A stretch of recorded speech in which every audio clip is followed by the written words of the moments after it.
최경영의 최강 시사.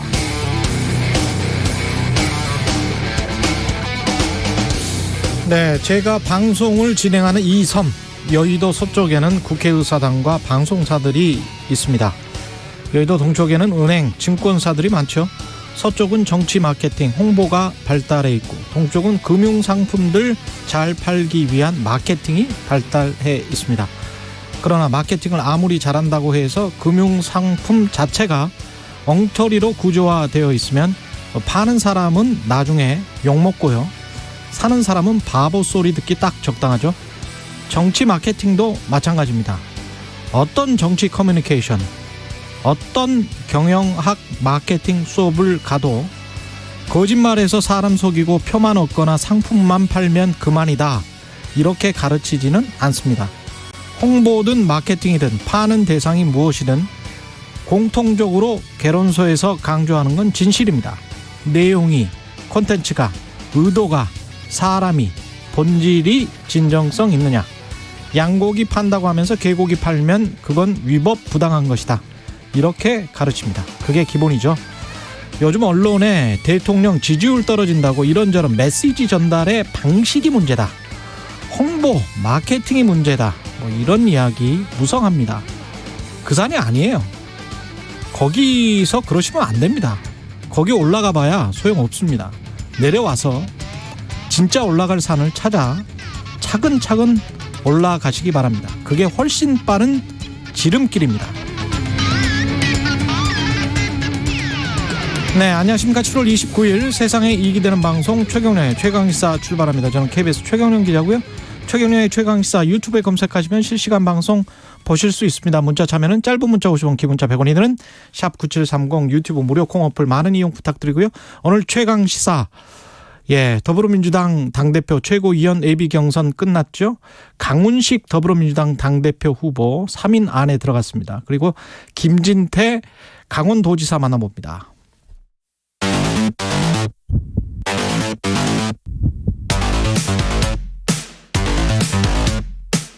오늘 아침 가장 뜨거운 뉴스 언박싱. 네, 뉴스 언박싱 시작하겠습니다. 민동기 기자, 김민하 평론가 나와 있습니다. 안녕하십니까? 안녕하세요. 오늘 전해드릴 말씀들이 굉장히 많네요. 미연준부터 해가지고 한 7가지가 지금 올라와 있는데 다 소화를 해봅시다. 목표는 높게 가지고. 높여는 높게. 미연준이 정책금리, 기준금리를 0.75% 인상했습니다. 이제 미국 정책금리가 한국 기준금리를 추월했는데요. 사실 이 기준금리는 어느 정도 예상이 됐던 그런 부분이고요. 그렇죠. 근데 파월 연준 의장이 한 말이 좀 언론들이 많이 주목을 했습니다. 이젠 회의가 열릴 때마다 그때그때 결정을 내려야 할 시기가 왔다, 이런 얘기를 했거든요. 그러니까 아무래도 이제 어제 그 기자간담회를 가졌는데 기자간담회에서도 파월 의장이 불확실이라는 단어를 굉장히 많이 썼고, 심지어 모르겠다, 확신이 없다, 이런 표현도 계속 반복했습니다. 이걸 보는 저는 불안합니다. 뭐 언제나 알았나요? 뭐 우리가 미래를 어떻게 알겠습니까, 인간이. 그러니까 좀 정리를 해보면 중앙은행이 물가, 경기에서 줄타기를 하는 국면에 이제 본격화된 것으로 일단 보이는데요. 이렇게 되면 우리의 대응인데 한국은행이 상당히 좀 머리가 복잡할 것 같습니다. 왜냐하면 앞으로 통화 정책을 결정을 해야 할 때 이 변수가 더 늘어났다는 그런 얘기지 않습니까? 이번 금리 역전 같은 경우에는 충분히 예상 가능했던 그런 부분인데, 이제 앞으로 한미 금리 역전의 폭이라든가 뭐 지속 기간이라든가 이런 거를 예상하기가 굉장히 힘들어질 수도 있다는 그런 얘기고요. 그리고 지금 또 속보가 막 들어온 게 있지 않습니까? 보도가 들어온 게 미국의 2분기 경제 성장률이 마이너스 0.9. 그렇습니다. 이게 시장이 예상했던 것보다는 크게 지금 많이 떨어졌는데요. 그만큼 미국도 경기가 안 좋다는 그런 얘기인데, 여러 가지 우리 정부가 대응해야 할 변수들이 많아지고 있는 상황입니다. 그러니까 이게 2분기 경제 성장률 마이너스 0.9%를 기록해서 2개 분기 연속 마이너스 성장이다. 1분기 마이너스 1.몇 %죠. 1.6이었어요. 그래서 이제 기술적 경기 침체 상태이다. 그러니까 기술적이라는 거는 이제 이걸 이제 해석을 하면, 그대로 이제 표현을 하면 경기 침체인 것이다라는 건데. 아니 원래 이게 교과서적인 정의예요. 그렇죠. 그러니까요. 이 기술적이다. 근데 이게 왜 기술적이라는 표현을 왜 언론이 붙이고 있냐면, 이걸 가지고 논쟁을 또 하는 것 같아요. 미국의 그 정책 담당자들이라든가 교수들이라든가. 예를 들면 이게 아니라고 우기잖아요. 지금 교과서적인 교과서적인 경기 침체는 2분기 연속 마이너스 성장이면 경기 침체다, 리세션이다, 딱 정의가 내려져 있는데 그렇죠. 아니야, 경기 침체 아니야. 지금 그렇죠. 계속 그러고 있는 거예요. 그렇게까지는 아닐 수도 있어. 예. 뭐 이렇게 얘기를 하는 건데 예. 그러다 보니까 이제 제롬 파월 의장이 지금 이제 금리 인상을 이제 하는 것에 대해서도 지금 인플레이션이 상당하기 때문에 금리 인상은 뭐 이른바 뭐 자이언트 스텝이다 이래가지고 한 번 더 할 거다 뭐 이런 얘기이지 않습니까? 근데 그런 얘기를 받아들이면은 아 금리 인상을 앞으로도 쭉쭉 해나가는구나 이렇게 생각을 하고 대비를 해야 될 텐데 또 그렇게 얘기를 하면서 근데 앞으로 좀 속도 조절을 해야 될지도 몰라 또 이렇게 얘기를 하거든요. 왜냐하면 성장률이 지금 이런 상황이니까. 근데 이것도 두 가지 의견이 있는 것 같아요, 미국에서. 그러니까 이게 지금 이제 경기 침체가 명확한 상황에서 이거 탈출할 수 있는 방법은 없기 때문에 차라리 빨리 금리 인상을 해가지고 이 상황을 그냥 이제 일단은 꺼트리고 인플레이션 일단 꺼트리고 그 다음에 얘기를 하는 게 맞다라고 하는 쪽하고 지금 이제 이 제롬 파월 의장을 비롯해서 지금 이제 제일 예런 재무부 장관이라든가 이런 사람들은 그렇게까지는 아니야. 우리는 뭐 더 노력을 해야지. 뭐 이런 분위기도 있는 것 같고, 그러니까 미국이 아직 좀 갈팡질팡하는 분위기인 것 같아서 우리도 그러면 이제 가닥을 잡기가 참 어렵구나 이런 생각을 하게 만듭니다. 가닥을 잡아주는 단어가 오늘 월스트리트저널의 ING 수석 이코노미스트가 이런 말을 했어요. 이 단어가 저는 미국의 시장 그리고 현재 전 세계 시장을 대변하는 말이라고 생각을 하는데 프로퍼 리세션이라고 적절한 경기 침체라고 이야기를 했습니다. 2분기 마이너스 성장률을 보고. 그래서 사실은 시장은 경기 침체를 바라고 있었던 거예요. 경기 침체를 바라고 있으면서 금리 인상의 속도가 그러면 조금 늦춰지겠구나. 연말까지는 우리가 그때 이제 4%까지 가면은 굉장히 위험하다. 제가 그런 이야기를 했었잖아요. 근데 네. 3.5 정도면은 그러면은 방어할 수도 있겠다. 왜냐하면 2018년, 19년 생각을 해보면 한 2년 동안 미국과 금리가 역전이 되고 어제 한덕수 국무총리도 그런 적이 우리가 뭐 두세 차례 있었기 때문에 그럼에도 불구하고 외화 유출이랄지 그런 것들은 그렇게 심하지 않았단 말이죠. 그런 것들을 생각해 보면 미국의 오히려 경제 성장률이 침체가 되는 게 다른 전 세계 증시에는 나을 수가 있습니다. 달러 약세로 이어질 수가 있기 때문에 그렇게 달러 약세로 이어지면 2023년에 지금 경제 성장률이 미국이 1%대 이야기를 하고 있는 거거든요. 우리는 2.1% IMF가 이야기를 하고 있는 거고 우리가 속해 있는 선진국 경제라는 어드밴스드 이코노미스트가 한 2.6% 이야기를 하고 있는 거예요. 그러면 미국이 1%대로 떨어지고 나머지 나라들 특히 중국을 오히려 IMF는 4%대로 높게 잡아버렸습니다. 그 전에 그 추정치하고는 달리 이런 저반 상황을 생각을 해보면 달러 약세를 유도할 수 있고 인플레이션이 좀 덜 가고 경제 성장률이 둔화되고 그런 정도로 해서 미국이 금리 인상의 기조를 연말까지 해서 한 3.5로 잡아준다면 지금 한 2.5이기 때문에 0.5 플러스 0.25 두 번 그러면 연말까지 딱 되거든요. 그 정도로만 잡아준다면 시장에 예측할 수 있는 범위 내로 가는 것이다. 네. 제 바람이 섞여 있습니다. 근데 여기. 미국의 연준에 예, 제 바람이 섞여 있어요. 통화정책결정회의가 예. 올해 3번이 남아 있습니다. 그렇죠. 그러니까 제가 아까 말씀드린 대로 0.5 한 번, 0.25, 0.25 하면 1%포인트 오르는 거잖아요. 더 이상의 0.75는 없어야 된다 이 말씀이죠. 그렇죠. 네. 그런 분위기로 가는 거를 지금 시장은 강력히 그래서 원하고 그런지. 있는데 네. 오히려 그래서 경기 침체를 원하는 정말 어떻게 보면 아이러니한 상황이에요. 그렇죠. 호황을 원하는 게 아니고 불황을 원하는 거예요. 그래서 저는 네. 처음에 뉴스를 보고 0.6% 마이너스 역성장이 나왔으면 미국 증시가 또 심각하겠다. 근데 아니더라고요. 지금 굉장히 괜찮다 뭐 이런 분위기인 것 같더라고요. 미국 증시는. 그렇죠. 그게 다 이제 시장에 반영된 거고 우리 지금 당장 달러 원 환율 어제 보면 1,310원대에서 1,300원대로 내려갔거든요. 그게 의미하는 것들이 다 이런 거예요. 예. 그러게요. 근데 이제 증시나 환율이나 그런 거는 이제 그런데 저 같은 사람의 관심사는 그렇죠. 서민은 좋은 거냐. 그렇죠. 이게 그게 좀 이제 관심사인데. 딜레마죠. 근데 예. 이제 그 아주 안 좋은 시나리오로 가면 생각보다 인플레이션이 다시 내년에 창궐을 하고 그러면서 어쩔 수 없이 금리를 내년에도 계속 꾸역꾸역 올려야 되는 상황. 그렇죠. 그래서 그러면 이제 최악의 시나리오. 그래서 아마 한쪽에서는 빨리 처리하는 게 낫다라고도 하는 모양인데 뭐 하여튼 빨리 결론이 좀 예. 나면 좋지 않을까 싶습니다. 그때그때 회의 때마다 결정하겠답니다. 예. 목이 탑니다. 예. 강기훈이라는 이름이 계속 지금 거명이 되고 있습니다. KBS 단독 보도가 있었습니다. KBS가 보도한 내용을 보면은요, 이 대선 직후에 권성동 원내대표의 정무실장 역할을 맡았다라고 합니다. 그리고 권성동 대표가 대통령 특사단으로 필리핀에 갔었지 않습니까? 이때 함께 갔던 것으로 지금 확인이 됐는데요. 강 행정관이 윤석열 캠프 외곽에서 지난 대선 당시에 청년 자문 그룹으로 활동을 했는데 몇 가지 그 인상적인 좀 업적 같은 게 있었더라고요. 멸공을 외치면서 멸치와 콩을 사는 모습을 올렸던 이른바 멸콩 기획 있지 않습니까? 여기에 상당 부분 그 공약을 개발하는 데 기여했다라고 하고, 그리고 여가부 폐지와 같은 한 줄 메시지, 이 공약 만드는 데도 상당히 기여한 것으로 지금 보도가 되고 있습니다.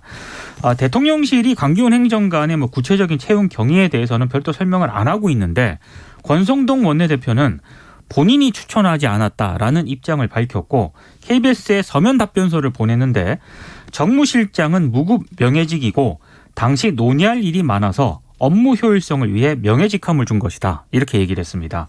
민주당은 대통령실이 극우 유튜버 일자리가 되고 있다라고 하면서 누가 강기훈 씨를 추천한 것인지 좀 밝혀야 한다라고 촉구를 했고요. 대통령실은 대통령실이 한 사람 생각에 좌우된다는 발상 자체를 이해하기가 어렵다. 한 사람이 일부 극우적 발언을 했다고 해서 그 사람을 극우라고 단정할 수는 없다라고 해명을 했습니다. 네, 대통령실의 해명이 잘 이해가 안 되죠. 왜냐하면 지금 문제제기의 핵심은 이 강기훈 씨라는 분이 신기한 얘기를 많이 했는데 자유새벽당 강령을 보시면 압니다. 네. 그렇죠. 예. 그리고 실제로 이제 이 유튜브 영상이나 이런 걸 통해서 과거에 박근혜 전 대통령 탄핵에는 중국 공산당이 개입한 결과이다 뭐 이런 주장도 하고 그랬다고 하는데 부정선거 주장도 하고. 그렇죠. 이 예. 총선 부정선거 주장도 하고 그랬다고 하는데 이런 사람을 이게 뭐 감춰져 있던 얘기가 갑자기 나온 게 아니라 자유의 새벽당이라는 활동을 했기 때문에 예. 이건 뭐 충분히 알고 있을 수밖에 없고 확인될 수밖에 없는데 그런 인물을 대통령실에 이렇게 일을 해라라고 한 이유가 뭐냐. 이제 이게 핵심이잖아요. 그러니까 우리 한자 성어에 유유상종이라는 이야기가 있잖아요. 그러니까 그런 말도 있고 네. 혹시 친한 그 사상적으로 친한 게 아니냐. 그러면 우리가 알고 있는 보수의 본류와는 다른데 혹시 같은 생각인 거 아닌가? 그렇죠. 그걸 묻고 있는 거예요. 그러니까 같은 사실은. 생각이어서 채용한 거 아니냐라고 물어봤는데 강기훈 씨가 극우라고 해서 대통령실이 다 극우인 건 아니지 않느냐라고 반박하는 거는 이거는 논점이 안 맞죠. 그러니까 그 부분은 잘 설명을 해줬으면 좋겠고 그리고 누가 추천했는지의 문제에 대해서도 권성동 원내대표도 명확한 얘기가 아니잖아요. 그렇죠. 내가 추천하지 않았다. 대통령실이 어떤 그 노력이나 이런 걸 평가했다. 근데 권성동 원내대표가 추천을 안 했는데 왜 그러면 원내대표 정무실장을 이 사람이 이렇게 맡은 것이며 그리고 또 권성동 원내대표가 다른 이제 언론사 유튜브에 가서 한 얘기가 있어요. 또 대선 기간 동안에 이런 단문 메시지나 이런 것들이 사실 그게 나의 작품이기도 하다라면서 내 주변의 젊은 이런 인재들이 이런 것을 기획한 것이다라고 자랑한 것도 있거든요. 과거에. 그렇죠. 그런 거를 종합을 해보면은 왜 이제 와서 추천을 했다고 안 해내는 것인지 어떤 맥락인 것인지 궁금증만 커져갑니다. 예.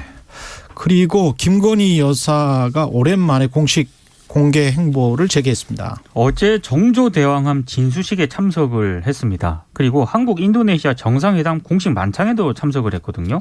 약 한 달 만에 이제 공식 활동을 재개했는데요. 어제 진수식 하이라이트로 꼽히는 진수선 절단은 김건희 여사가 맡았습니다. 대통령실은 일단 굉장히 조심스러운 반응을 보이고 있긴 합니다.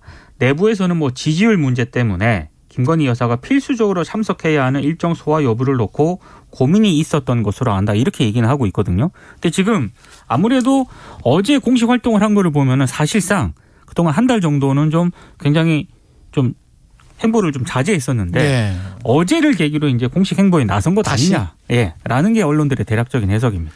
그러니까 지금 윤석열 대통령 임기가 뭐 많이 남았는데 지금 뭐 취임한 지 얼마 되지 않은 상황인데, 그러니까 김건희 여사 입장에서 봐도 앞으로 이제 뭔가 영부인으로서 해야 될 일을 해야 되는 기간이 상당히 많이 남은 거잖아요. 그럼 그 기간 내내 이제 뭐 움직이지 않는다라고 하는 거는 김건희 여사 포기하지 않을 것 같아요. 그래서 지금 이것도 이 정조대왕함 진수식에 대통령이 참석을 하기 때문에 보통 이런 경우에는 이제 이런 이 밧줄 끊는 이 행사를 영부인이 한다고 하는데 예. 그런데 그걸 뒤집어 얘기하면은 안 할 수도 있거든요, 사실. 그렇죠. 예를 들면 과거에 이제 사례 같은 경우에 물론 대통령이 참석을 안 한 경우이긴 합니다만 다른 배진수식 같은 경우에는 예를 들면 군 관계자의 뭐 배우자나 이런 사람들이 하는 경우도 있어요. 근데 그런 기회를 일부러 가진 게 아니라 여기에 이제 다 총출동해 가지고 굉장히 이제 중요한 어떤 진수식으로 치르면서 김건희 여사가 이런 역할을 하도록 이제 간 거거든요. 그러니까 그런 걸 볼 때는 앞으로 어떤 방식이든 정상적인 어떤 영부인으로서의 행보를 하겠다는 의도를 뭐 내비치고 있는 거다라고 볼 수밖에 없는 거죠. 그리고 함께 이제 공군 1호기, 2호기 맞습니다. 예, 타고 오는데 권성동 대표를 포함해서 여러분들이 핵심들이 다 탔던 거죠. 그렇습니다. 예, 그러면서 이야기를 쭉 하고 어떤 우회를 과시하고 그랬던 걸 보면 이 진영 이 체제로 쭉 가겠다. 권성동 체제로 가겠다. 그런 메시지도 좀 담겨 있는 거 아닐까요? 언론들의 평가가 조금 나뉘긴 하는데 예. 대략적으로 권성동 그 원내대표 쪽에 윤석열 대통령이 힘을 실어준 것 아니냐 이런 해석이 좀 상당히 많습니다. 그리고 지금 뭐 그 공군 1호기 안에서 뭐 윤석열 대통령이 했던 발언들도 상당히 좀 주목을 받고 있더라고요. 뭐 이틀 동안 뭐 좀 고생했다. 마음 고생했겠다. 물론 예. 이게 전언이긴 합니다. 이제 같이 있었던 의원이 이제 일부 언론 기자들에게 한 얘기인데 그런 발언의 뉘앙스로 봤을 때 뭐 지금 체제를 좀 신뢰를 주는 메시지. 그런 해석 예. 아니냐라는 그 언론들의 해석이 있습니다. 근데 이게 좀 상황이 어떻게 돌아가는지 잘 알 수가 없는 게 제가 언론 보도를 쭉 보면은 어제 이제 TV조선 같은 경우에는 대통령실이 이 지금 이제 국민의힘 지도부에 비대위 체제로 전환할 것을 요구했다. 이렇게 보도를 했어요. 예. 그리고 중앙일보의 경우에는 배현진 최고위원이 오늘 사퇴 의사를 밝힐 것이다. 그럼 이걸 시작으로 해가지고 최고위원들이 쭉 사퇴를 하면서 이 비대위로 넘어갈 수 있는 그런 상황을 만들려고 유도할 것이다. 이런 보도도 하고. 예. 그런데 또 이 TV조선이 어제 그렇게 밤에 보도를 했으면 오늘자 조선일보에 상당히 그런 뉘앙스가 같이 실려야 되는데 조용합니다. 또 오늘자 조선일보는 그럴 수도 있고 아닐 수도 있다요. 네. 왜냐하면은 지금 이 배현진 최고위원이나 이런 사람들 일부 최고위원은 나라도 지금 사퇴를 할 테니 빨리 지도부를 사퇴를 시켜가지고 지금 이제 당원 단계에 보면은 최고위가 기능이 정지되면은 비대위로 갈 수 있게 해놓은 조항이 있거든요. 아, 그렇군요. 그렇게 그 방법으로 비대위로 가자. 권성동 직무대행 체제로는 더 이상 안 된다. 이런 주장을 하는 사람이 있는 반면 조수진 최고위원이라든가 같은 친윤 내에서도 아 그건 아닌 것 같다. 권성동 직무대행 체제를 유지하자. 이런 의견이 또 흔들면 있고. 안 된다. 그렇죠. 예. 그리고 여기에 더해서 최고위원회의 기능 정지라는 거는 어떤 상태인 것이냐. 정족수가 안 차는 것이냐. 그래서 4명만 사퇴하면 되는 거냐. 아니면 한 명도 빠짐없이 다 사퇴해야 되는 거냐. 이걸 가지고도 해석이 갈리고 막 이래가지고 예. 지금 오늘 최고위에서 과연 어떤 상황이 벌어질 것이냐가 관건이라고 하거든요. 제가 봤을 때 언론 보도가 나뉘는 게 이른바 그 친윤 내부에서도 예. 지금 권성동 체제에 대해서 다양한 이견이 있는 것 같아요. 근데 그런 상황인데 어제 대통령이 공군 1호기 같이 태워서 갔거든요. 그렇죠.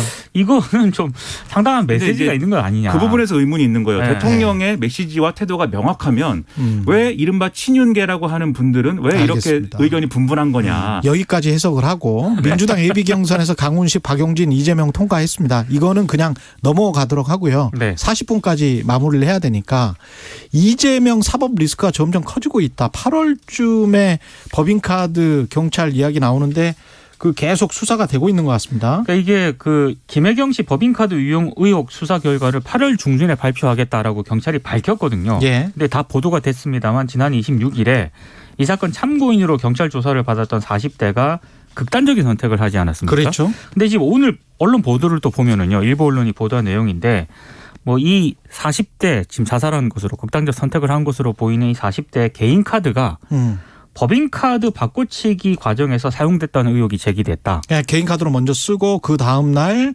경기도청 법인카드로 가서 그렇죠. 긁었다. 왜냐하면 법인카드는 한도가 정해져 있지 않습니까?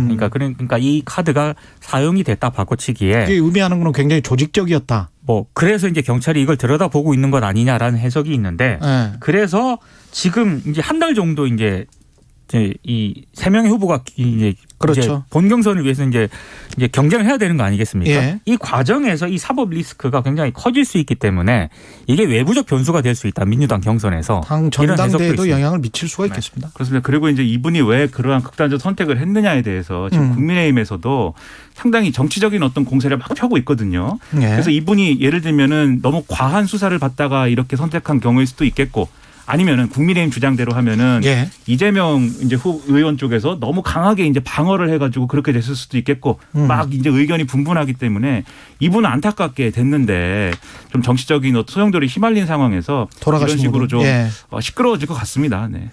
그리고 이 상황이 보니까 그 이준석 당대표에 대한 수사도 8월쯤에 나오죠. 그런 그렇습니다. 얘기가 있습니다. 경찰서에서. 있습니다. 예. 이게 아주 좀 묘해요. 제가 보기에는 정치보복 수사의 프레임에서 벗어나기 위한 어떤 균형을 맞출 것이다. 정치공학적 기법이 기술이 작동하고 있는 게 아닌가. 그러니까 이준석, 이재명 두 사람을 8월에 함께 어떤 사건과 관련해서 구체적인 팩트를 밝히고 그게 굉장히 좀 큰 영향, 전국에 큰 영향을 끼칠 물론 우연히 그런 것일 수도 있겠죠. 그러니까 참 우연히 그런 것일 수도 있지만 오비 일학일 수도 있는데 예. 참 묘하게도 8월이 예. 굉장히 좀 이제 이건 경찰 수사가 되는 거지만 결국은 이제 기소 여부나 이런 것들은 검찰이 결정을 그렇죠. 하는 상황이 될 건데 그 검수안박이라고 불렸던 검찰 수사권 축소 법안이 효력을 갖고 이렇게 넘어가는 과정이라는 게 또 이 분기점이 9월이니까 그것도 맞물려 가지고 8월이 상당히 엄청난 달이 될 것이다라고 다음 달이 얘기를 하는 거죠. 지금. 기대가 됩니까? 뉴스를 다루는 입장에서는 기대가 되지만 한 사람의 국민으로서는 기대라기보다는 아이고 이걸 우려가 어떻게 해야 됩니까? 되나 우려도 되고 걱정입니다. 네, 뉴스 언박싱 민동기 기자 김민아 평론가였습니다. 고맙습니다. 고맙습니다. KBS 1라디오 최경영의 최강시사 듣고 계신 지금 시각 7시 41분입니다. 출근길 날씨 정보입니다. 밤사이 많은 지역에서 열대야가 나타났고 아침부터 후텁지근합니다. 낮에는 어제보다 기온이 더 오르면서 서울, 대전, 광주 35도, 대구 34도, 제주 33도 등으로 33도를 웃도는 지역이 많겠습니다. 하늘에는 가끔 구름이 많이 끼겠고요. 오후에는 일부 내륙에 소나기가 내릴 전망입니다. 한편 제5호 태풍 송다가 오늘 새벽에 발생했고요. 주말 동안 태풍의 간접 영향으로 제주도와 남해안에는 강한 비바람이 예상됩니다. 내륙 지역은 태풍이 몰고 온 뜨거운 수증기가 더해지면서 찜통더위가 기승을 부리겠습니다. 현재 서울의 기온은 28.3도입니다. 날씨 정보 송소진입니다. 이어서 이 시각 교통 상황을 KBS 교통정보센터 정현정 씨가 전해드립니다. 네, 금요일 출근길 상황입니다. 현재 서울 시내와 고속도로 모두 통행량이 많은데요. 곳곳으로 돌발 구간도 발생하고 있어서 주의가 필요하겠습니다. 먼저 강변북로입니다. 구리 방향으로 가양대교에서 월드컵대교 사이 5차로에서는 추돌 사고를 처리하고 있습니다.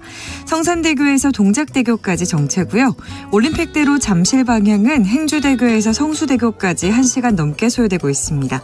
본격 휴가철에 돌입하면서 고속도로도 혼잡한 상황인데요. 이른 시간부터 지방 방향 정체 시작됐습니다. 영동고속도로 강릉 쪽으로 가는 길은 서창 분기점에서 월곶 분기점까지 정체고요. 반월터널에서 부곡 정체는 7km 구간으로 늘었습니다.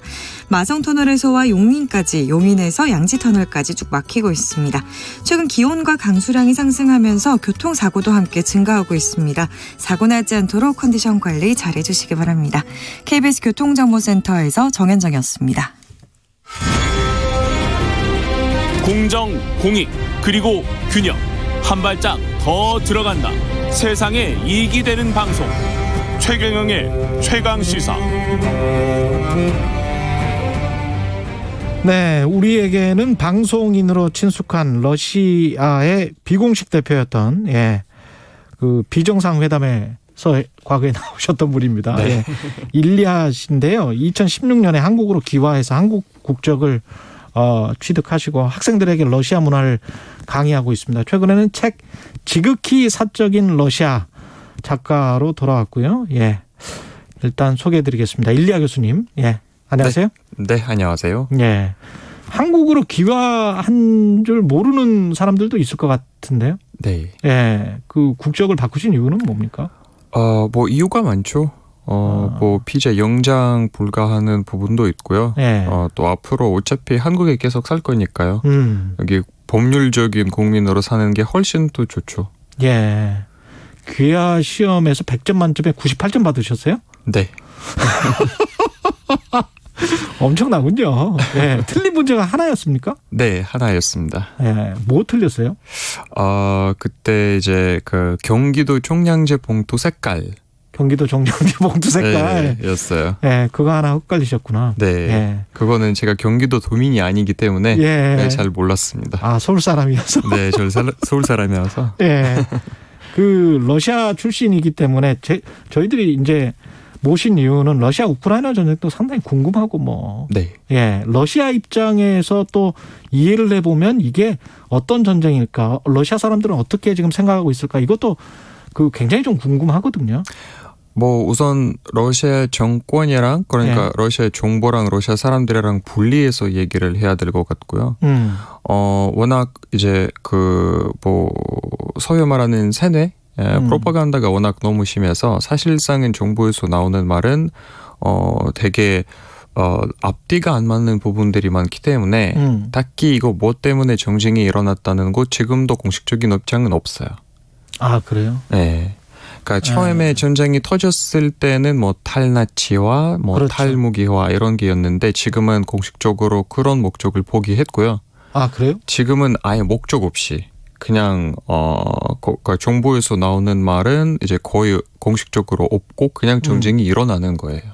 아, 계속 되고 있는 건데. 계속 되고 있는 거죠. 그런데 러시아 국민들은 그러면 목적 없는 전쟁, 이유 없는 전쟁, 어떻게 보면 이제 명분이 없는 전쟁입니다. 명분이 없는 전쟁을 그 계속 하도록 놔둘 수밖에 없는 겁니까? 놔둘 수는 있죠. 네. 그래서 언론 플레이를 잘하면 우리가 왜 그렇게 해야 될지 또는 큰 그림을 그리지 않고 뭔가의 사소한 디테일을 집중하면서 여기는 우리가 이긴다, 여기는 걔네들이 진다, 막 이런만 여론을 펼치면 아주 세부적인 전투 상황만. 아주 세부적인 펼치면 사람들이 사실상은 큰 그림을 볼 필요도 없고 볼 시간도 없어요. 근데 러시아 내에서 그 푸틴 대통령이 22년째 지금 장기 집권하고 있고 인기가 네. 여전히 뭐 60%다 70%다 지지율이 높다 뭐 이런 이야기 하잖아요. 네. 이유가 뭘까요? 뭐 일단은 푸틴의 지지율의 얘기를 대해서는 되게 조심스럽게 얘기를 해야 하는 부분이 러시아 내에서는 독립 조사기관이 없어요. 아, 그렇겠지. 네, 그래서 지지율이라는 말은 사실상은 다 정부 쪽에서 나오는 그 숫자이기 때문에 그거는 믿으면 안 되고요. 네. 느낌상으로는 거의 지지율이 20% 정도고 전쟁의 찬성은 거의 반반일 것 같아요. 저 개인적인 느낌상. 개인적인 느낌으로는. 네. 그러니까 공식적인 숫자가 없기 때문에 지지율이 20% 정도밖에 안 될 것이다. 느낌상으로. 네, 개인적인 느낌상. 하지만 그 지지율 20% 안에는 기존에 이제 강력한 어떤 체제 기득권 세력이 그렇죠. 있겠죠. 그러니까 완벽한 언론 통제라든가 완벽한 야권 탄압이라든가 이런 조치를 통해서 이제 여론을 조정하고 있는 거죠. 사실은 그 저도 탐사보도 기자로서 러시아 탐사보도 기자 하셨던 분들, 네네. 저 돌아가셨던 분들 굉장히 많이 알거든요. 많죠. 예, 네. 그 러시아에서 언론 활동을 하는 거는 진짜 목숨을 내놓고 하는 거더라고요. 요새는 그래요. 특히나 이제 전쟁이 터지고 나서 더욱더 그렇습니다. 예, 네. 그래서 사실 뭐 분명히 정권이 살해한 것 같은 그런 분들도 많은 것 같고. 많습니다. 많죠. 네. 네. 지금은 뭐 러시아에서도 거의 대부분 기자 활동을 하고 있는 사람들은 알고 있죠. 사실상은 방법이 두 가지다. 네.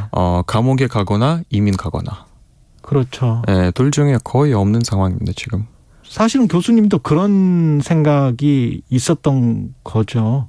어떻게 이민이라는 선택이. 그러니까 저는 이제 뭐 정치적인 이유라든가 이런 것 때문에 이민 가는 거가 아니고 저도 이제 한국에 넘어온 지 20년이나 됐기 때문에 저 2003년에 한국에 왔기 때문에 그러시구나. 저는 뭐 정치나 이런 거는 전혀 없었고요. 처음에 한국에 이제 유학으로 한국말을 배우러 왔다가 뭐 또 대학교 졸업하고 취직하고 이렇게 자연스럽게 살게 됐습니다. 그렇군요.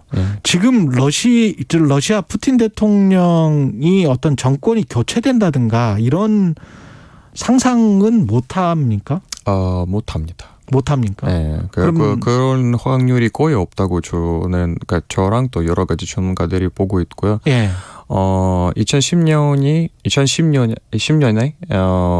푸틴 대통령이 이제 개헌을 해서 이제 헌법적으로 2036년까지는 집권을 할 수 있게 됐습니다. 2030년까지. 네, 헌법적으로. 그래서 그때까지는 아직도 8년이나 남았네.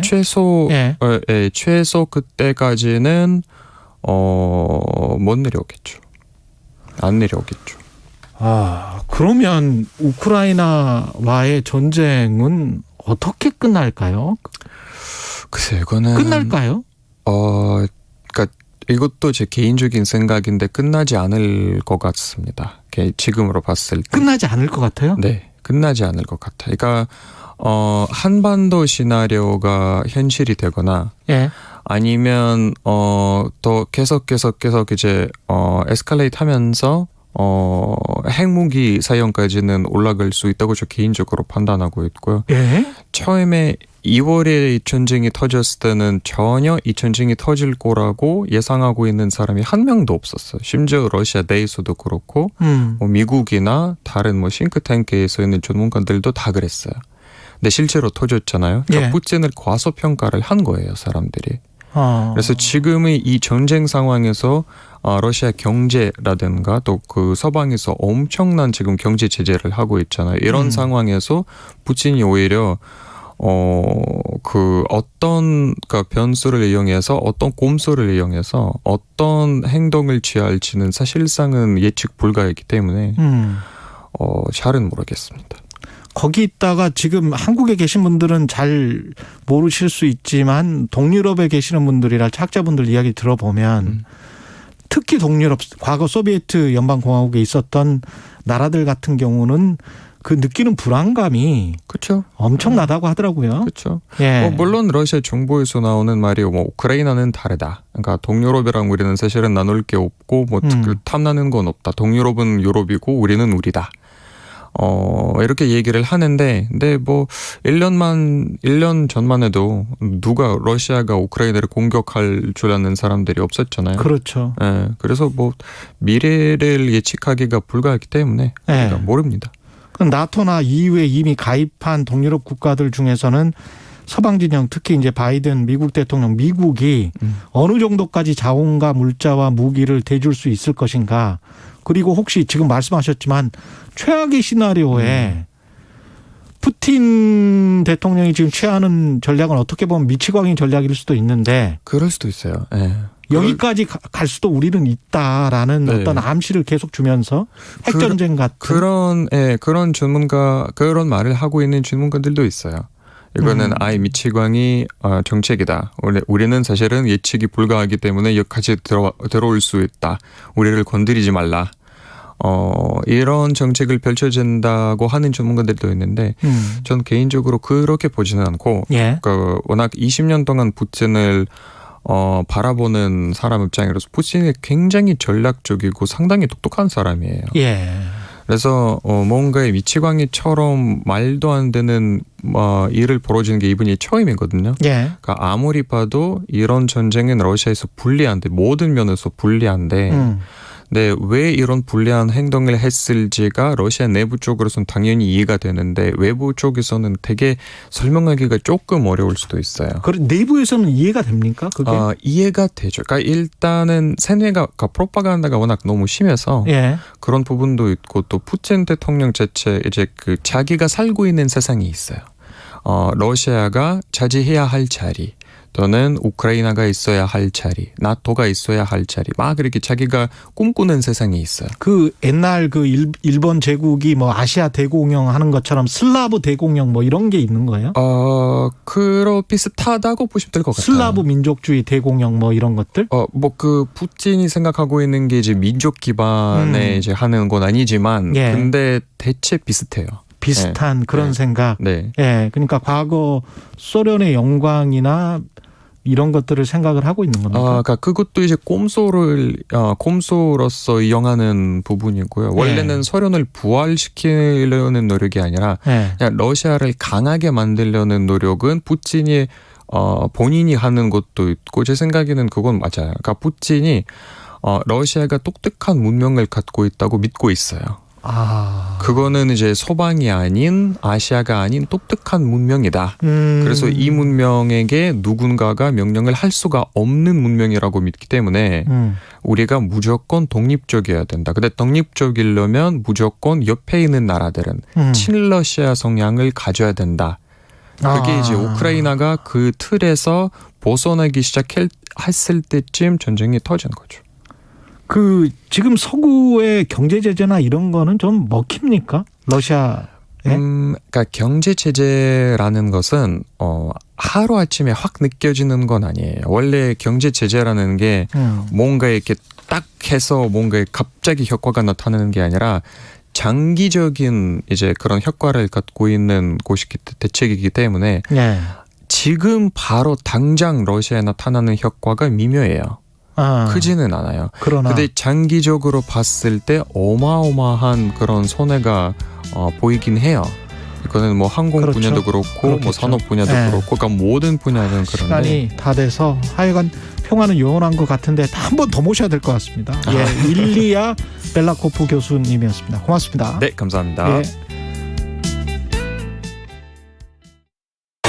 작은 가게에서도 큰 꿈을 꿀 수 있게 모두 함께 문화를 누릴 수 있게 혁신으로 내일을 바꾸고 희망으로 세계를 밝힐 수 있도록 국민이 진정한 주인인 나라로 새롭게 도약합니다. 다시 대한민국 국민이 주인인 나라. 1966년 7월에 떠났어요. 극동에서 온 천사, 간호사를 왜 천사라고 그러잖아요. 2022 KBS 연중기획 기억을 기록하다. 외국에 떠나보면은 애국심이 생깁니다. 제 기숙사가 베란다에 나가면은 라인강이 보였어요. 배가 얼마나 많이 다니는지 그때 꿈꿨어요. 한강의 기적이라는 말을 들을 수 있을까 하고 당시 나는 코리아라는 나라에서 왔다 그러니까 코리아는 잘 모르겠다고 그 사람들은 동양 사람을 그 도시에서 우리를 처음 본 거예요. 2003년 이후에 내가 독일에 여행 간 적이 있어요. 택시를 타면은요 어디서 왔느냐고 그러면 한국 그러면은 다 잘 알아요. 나 옛날에 여기서 간호사로 일했어. 그러면은 다 한국 좋은 나라라고 다 그렇게 칭찬하고 정말로 격세지감이죠.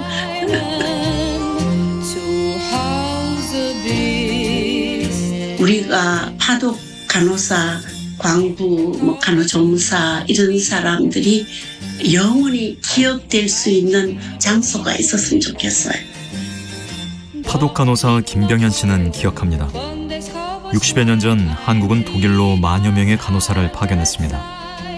낯선 동양에서 온 백의 천사들. 그들은 강인함과 성실함, 책임감 덕분에 코리안 엔젤로 불렸습니다. 그리고 고희를 넘긴 그들의 백발은 대한민국 경제와 외교의 역사가 됐습니다. 당신과 대한민국의 기억, KBS가 기록합니다.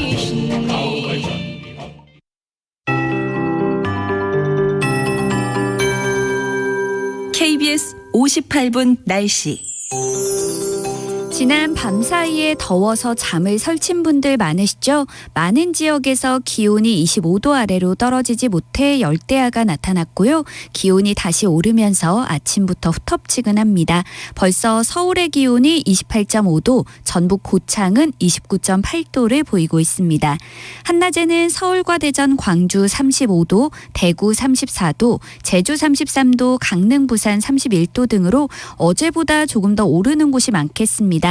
지금 동해안을 제외한 전국 대부분 지방에 폭염특보가 내려져 있고 광주와 전라도 일부, 충남 남부에는 폭염경보가 발효 중인데요.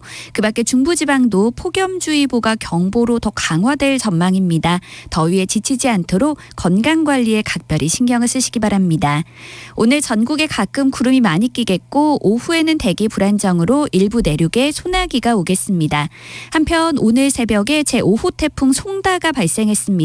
태풍은 주말에 제주 남쪽 먼바다를 지나겠고 태풍의 간접 영향으로 주말 동안 제주도와 남해안에는 강풍을 동반한 많은 비가 쏟아질 가능성이 있습니다. 내륙 지역은 대부분 태풍의 영향권에 들지 않겠지만 주말 내내 찜통더위가 나타나겠습니다. 현재 서울의 기온은 28.5도입니다. 송소진입니다.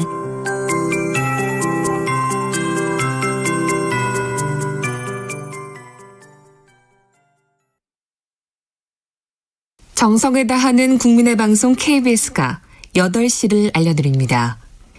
AM 711kHz, FM 97.3MHz, KBS 1라디오입니다.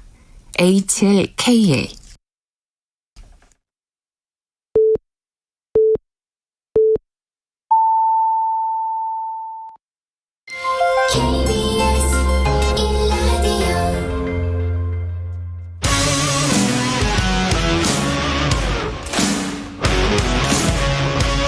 오늘 하루 이슈의 중심 최경영의 최강시사. 네, 더불어민주당 828 전당대회 당대표 경선 대진표 이재명, 강훈식, 박용진 3파전으로 압축됐습니다. 승리를 위한 새로운 파격이 시작됐다. 순풍에서 강풍이 불기 시작했다. 강훈식 의원 이렇게 주장을 하시고 본경선 무대에 올랐는데요. 스튜디오에 나와 계십니다. 안녕하십니까? 네, 안녕하세요. 예, 축하드립니다. 고맙습니다. 예. 이게 이변이라고 외부에서 이야기를 하던데 이변이 맞습니까? 이변이 맞죠. 왜냐하면 대통령 후보들도 두 분이나 나오셨고 전직 최고위원들도 나오셨고 사실 저는 지지율도 낮고 예. 그리고 전국 선거를 그분들처럼 한 경험이 있는 것도 아니니까요.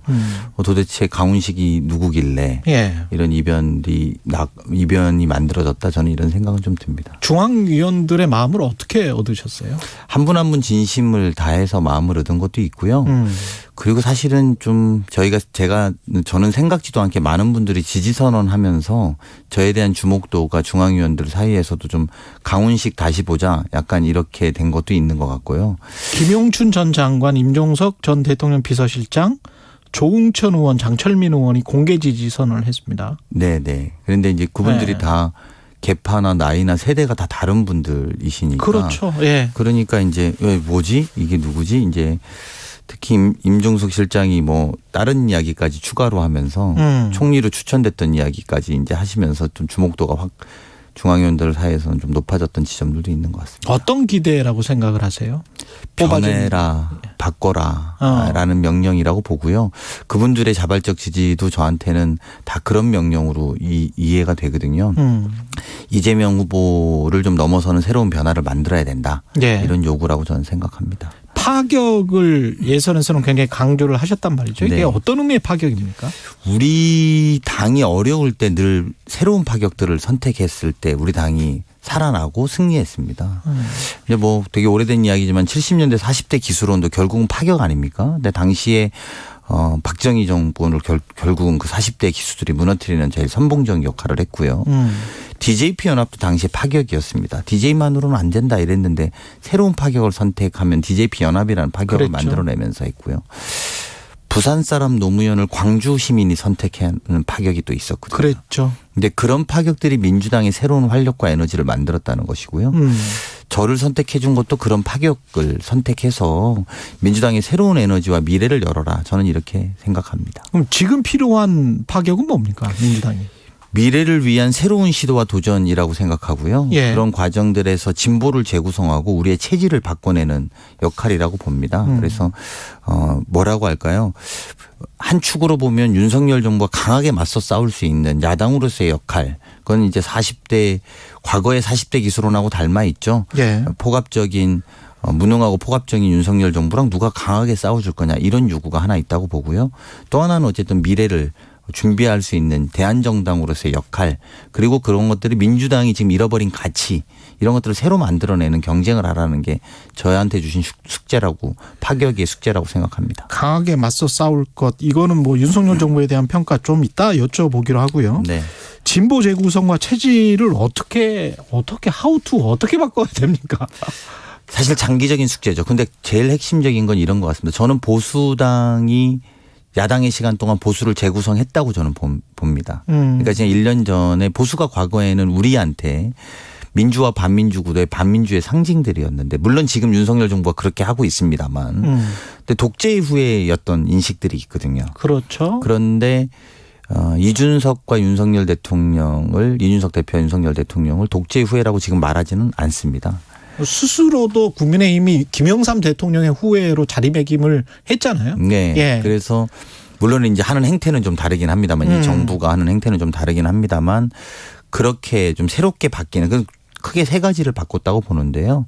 첫 번째는 누구를 위해서 일하느냐. 중거 집단을 명확하게 했던 제가 여기서도 한번 말씀드리는데 예. 그것들을 이야기한 거고요. 두 번째는 그분들을 어떻게 다가갈 거냐는 정책과 공약들을 정확하게 지점했다는 거고 세 번째는 그거를 끌고 갈 수 있는 인물을 바꿨기 때문에 이미지가 달라졌다고 봅니다. 그래서 우리 당도 진보를 재구성하는 것. 그래서 누구를 위해서 일할 것인가 그리고 어떤 내용으로 다가갈 것인가 어떤 인물을 할 것인가 이런 것들을 좀 새롭게 내놓는 게 과제라고 생각합니다. 이재명 후보와 이재명 의원과 다른 점은 뭐가 있을까요? 비전이라는 측면에서는 방법론이나? 지금 방법론, 비전. 그러니까 정확하게 말씀을 드리면 이재명 후보는 지금까지 현재 과거에서부터 지금까지의 리더십이라고 저는 생각하고요. 예. 저는 미래의 리더십이 될 거라고 저는 생각합니다. 그러니까 구체적으로 말씀드리면 지금까지 대통령 후보 또 지방선거를 이끌어왔고 이번 이제 당대표에 나선 여기까지 리더십이라고 저는 판단하고요. 예. 지금부터 앞으로 미래를 열어갈 리더십에 대해서는 새로운 방식과 새로운 도전들이 좀 있어야 된다고 보거든요. 미래는 도전 없이 만들어지는 건 아니니까요. 그렇죠. 그래서 이제 제가 도전하는 게 그런 의미가 있고 그런 것들을 풀어내는 과정이라고 저는 생각이 듭니다. 지금 결국은 1강 2중의 구도라는 거는 누구나 다 인정을 하는 것 같고 박용진 의원과의 단일화 문제 박용진 의원은 예비 경선이든 본 경선이든 무조건 단일화 하겠다라고 이야기를 했었던 것 같고 고민이 좀 있으신 것 같은데 어떻게 보세요? 저는 이번 대표 선거를 이변의 선거로 만들어야 된다. 파격의 선거로 만들어야 된다고 생각합니다. 네. 워낙에 1위 후보가 강하고 큰 벽이기 때문에 그런 거는 그걸 넘기 위해서는 이변과 파격의 선거가 필요하다고 보고요. 저야말로 저는 이제 이변의 후보 아까 말씀하신 것처럼 그런데 이재명, 박용진 두 후보는 대선 경선 때도 다 나오셨던 분들이고 네. 그리고 지금도 예측 가능한 메시지로 국민들과 당원들에게 나와 있는 결과값이다. 저는 이렇게 받아들입니다. 그래서 결국은 이재명 후보와 새로운 후보가 당의 미래와 혁신을 놓고 통합을 놓고 겨루어서 우위를 보여야 승산이 있는 것 아니겠습니까? 예. 근데 그렇게 보면 이재명 반대 또 이재명 리스크만 이야기해서는 저는 못 이긴다고 봅니다.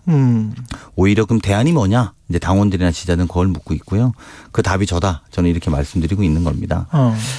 물론 이제 박용진 후보가 쓴소리를 하면서 당의 중심을 잡으려고 많이 노력하신 것은 존중해오고 또 감사드리는 측면도 있다고 봅니다.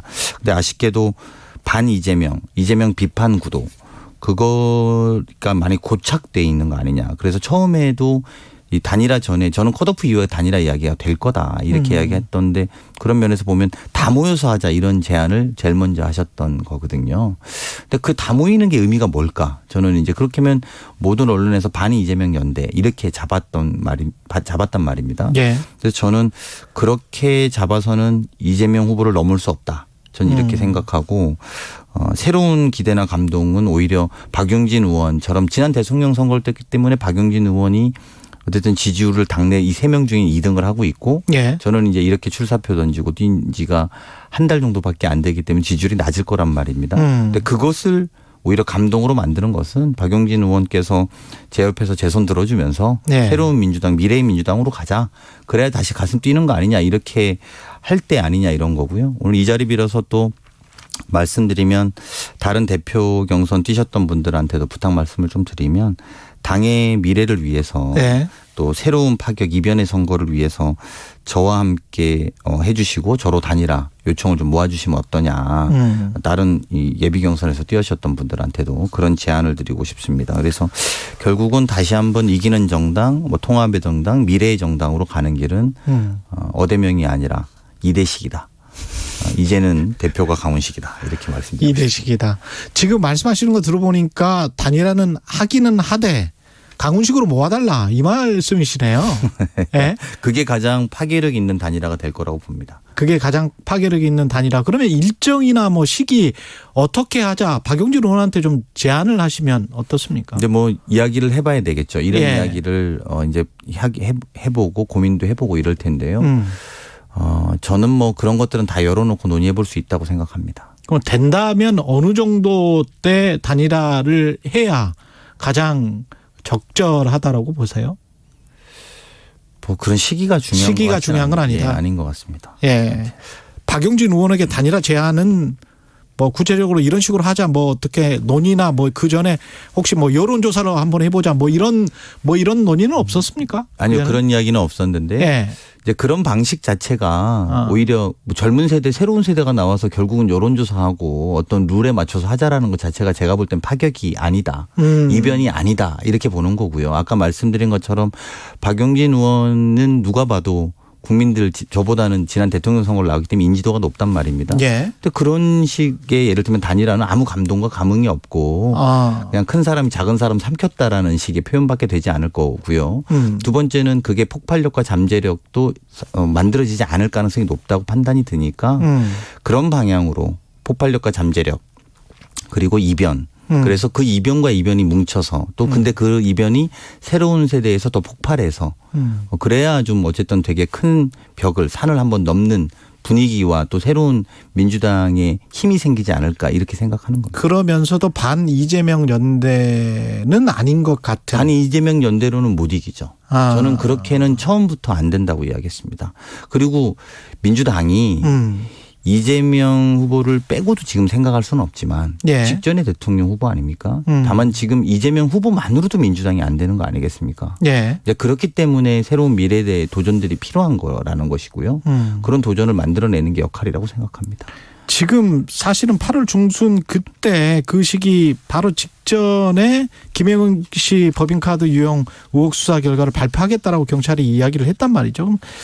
사실 그 구체적 사실이 하나씩 드러났을 때 그 팩트가 가지는 힘은 또 굉장히 무서운 것이고 그때 가서 또 어떻게 민심이나 당심이 변할지 모르겠고 어떻게 보세요? 윤석열 정부의 이런 방식에 관해서는. 그러니까 일단 그 시기를 미리 발표한 것도 저는 참 매우 의도가 의심스럽다. 민주당 전당대회의 한복판에 그렇게 하는 것은 저는 정부적 판단을 그들이 안 했지 않았을 거라고 봅니다. 검찰이 됐던 그 수사 당국이. 그런 것은 굉장히 옳지 않다라고 생각이 들고요. 예. 그리고 민주당 전당대회가 그런 걸로 인해서 오히려 어떤 악영향을 미칠 거라고 저는 오히려 인상을 받을 수밖에 없다고 생각합니다. 후보로서는. 그리고 하지만 이제 만약에 그런 것들이 드러난다고 하면 그 부분에 대한 이야기 좀 그때 가서 다시 판단하고 또 논의해야 될 거라고 봅니다. 그리고 8.15 특사에 김경수 전 경남지사가 포함될 경우에 민주당의 차기 대통령 후보 역학구도 뭐 이런 거에 큰 변수가 될 수 있다 이런 관측들이 나오는데 어떻게 생각하십니까? 아니 일단 8.15 특사를 지금 전제되고 있는 건 이명박 대통령이 가장 전제되고 있는 거 아닙니까? 이재용 신동빈. 예. 네, 그러니까 뭐 재계에도 예. 있지만 예. 이명박 대통령이 이제 국민들의 마음속에서 걸려 있는 지점이잖아요. 그렇죠. 예. 근데 이명박 대통령까지만 빼내고 사면복권 시켜준다라고 한다면 누가 봐도 이거는 명분이 없는 거죠. 국민통합이라는 명분을 가지려면 이게 여야가 함께 나와야 될 수밖에 없는 거 아니냐 이런 측면인 거고요. 예. 그런 측면에서 만약에 국민통합이라는 명분에서 보면 김경수 지사도 같이 고민하는 게 맞는 거고요. 네. 그리고 사면복권이 된다면 당연히 우리 당에는 굉장히 중요한 자산이기 때문에 그런 논의를 해봐야죠. 모든 것을 다 걸고 싸우겠다. 윤석열 정부와. 윤석열 정부가 지금 하는 것들 중에서 뭘 그렇게 싸워야 될 게 뭐가 있을까요? 저는 크게 네. 보면 네. 윤석열 정부가 문재인 정부 컴플렉스가 있는 정부 같아요. 그런데 사실은 본인들의 무능력에 대한 컴플렉스를 가져야 될 때라고 생각이 좀 들어요. 그래서 거의 뭐 압수수색 정부도 아니고 모든 부처들을 지금 다 압수수색만 하고 있지 않습니까? 예. 근데 국민들은 지금 그런 것들을 원하는 것이 아니라 압수수색 전 정권을 잘못했지 우리가 더 잘했어 이런 식의 논리로만 설명될 게 아니라 우리들이 어렵고 힘든 부분을 지금 밝혀달라는 거잖아요. 그렇지 못한 부분은 정확하게 싸워서 때리고 또 그거를 바꿔주는 게 야당의 역할인 것이죠. 그게 저희가 해야 될 일이라고 생각합니다. 거기에는 뭐 경찰국 신설이랄지 이런 것들이 다 포함돼. 당연하죠. 민주주의는 약화시키고 통제를 강화하고 국민들은 소위 경제 앵고라고 하는 민생 악화에 근본적인 해법은 없다라고 말하고 있는 이 윤석열 정부에 따끔하게 때리고 싸워줘야 국민들이 야당이 야당답다. 야당 역할 저렇게 해줘야지라고 하는 거라고 저는 생각합니다. 지난번에 이제 극우 유튜버 누나 채용 그다음에 강기훈 씨가 지금 채용돼 있고 그 전에 뭐 권성동 원내대표 정무실장이었고 그다음에 자유의 새벽당의 이념이 뭐 사상의 자유는 있기는 합니다만은 이게 집권 여당의 핵심들이 이렇게 이런 생각을 가진 분과 가까운 거는 좀 의외다 이런 생각이 들기는 하거든요. 그렇죠. 가장 지난 사실은 제가 제가 민주당 당대표 하면서 진보의 재구성 이야기하는 것 중에 핵심 중에 하나는 우리가 지난 정부의 모든 이의 정부가 되려고 너무 노력했다. 그러니까 무슨 말이냐면 여당이기 때문에 느끼는 숙명이 있는 겁니다. 누구의 특정 세력의 정부가 돼서는 안 되잖아요. 그러니까 문재인 정부 때 모두를 위한 정부고 싶었고 그러다 보니까 민주당이 도대체 누구를 위한 민주당이냐 이 중거 집단을 상실해버린 거고 그런 과정 속에서 기득권과 내로남불들의 모습들이 나타나면서 국민들이 민주당을 외면한 것이거든요. 그래서 우리가 다시 누구를 위해서 일할 거냐 중거 집단을 새롭게 하고 내용을 새롭게 하자 아까 말씀드린 그런 것인데요. 반대로 대통령과 정부라는 것은 모두를 위한 정부를 해야 됩니다. 한쪽 이념이나 물론 말씀하신 것처럼 이념의 자유는 있습니다만 한쪽 이념이나 특정 세력이나 정말 그것들이 국민들이 또 보편적이지 않은 세력이나 이념일 경우에는 국민들로서 모두의 국민들을 위한 대통령실이 되느냐 이건 당연히 심각한 의구심을 가질 수밖에 없다고 보고요. 또 그런 분들이 대통령이나 여당 대표 사이에서 논의되고 있는 것도 국민들로서는 납득하기 어려울 거다. 뭐 예컨대 사회적인 식견이 있는 뭐 사회 원로라든지 아니면은 대개 우리 누가 봐도 국민들이 존경할 수 있는 분들을 대통령과 여당 대표의 문자에서 보고 싶지 이게 나 이해하지 못하는 이 사람이 누구인가 근데 알아봤더니 이런 사람이더라라는 분들을 논의되는 것 자체가 국민으로서는 많이 불행하다 이렇게 생각이 듭니다. 마지막으로 본경선 각오 왜 강훈식이어야 하는지 말씀 부탁드리겠습니다. 네, 파격을 통한 승리, 또 이변의 선거. 그래서 민주당이 새로운 선택을 하네. 정말 이렇다면 뭐가 어떻게 바뀔지 모르겠네라는 걸 보여드리고 싶습니다. 민주당이 어렵고 위기라는 것이기 때문에 새로운 파격이 필요하다고 생각하고요. 그런 파격을 통할 때만 민주당이 거듭나고 새롭게 이길 수 있는 정당이 될 수 있다고 봅니다. 윤석열 정부가 못해서 반사 이후로 조금 좋아졌는데요. 그걸로는 근본적 해법이 되지 않는다고 봅니다. 우리 안에 혁신과 미래를 열어가는 것. 해낼 수 있게 도와주십시오. 잘 부탁드리겠습니다. 더불어민주당 강훈식 의원 8.28 전당대회 당대표 본경선 후보였습니다. 고맙습니다. 네, 고맙습니다. 오늘 하루 이슈의 중심. 당신의 아침을 책임지는 직격 인터뷰. 여러분은 지금 KBS 1라디오 최경영의 최강시사와 함께하고 계십니다.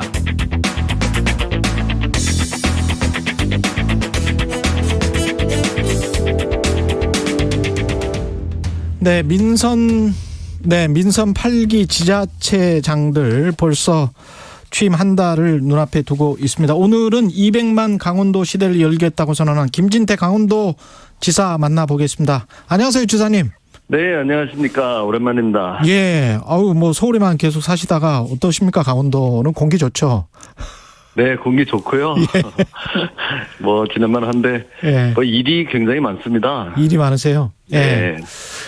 그 지사 당선 이후에도 그 부드러운 모습 원래 이제 선거 인터뷰에서나 그러셨잖아요. 나는 부드러운 남자다 어필을 많이 하셨는데 계속 유지하고 계십니까? 네, 그렇습니다. 그 전에 매운맛으로 산 시절도 많이 있었고요. 그런데 이제 강원 도정을 챙기다 보니까 그렇게 언성을 높이고 핏대를 세울 일이 사실 별로 없습니다. 행정이니까. 네, 행정이고.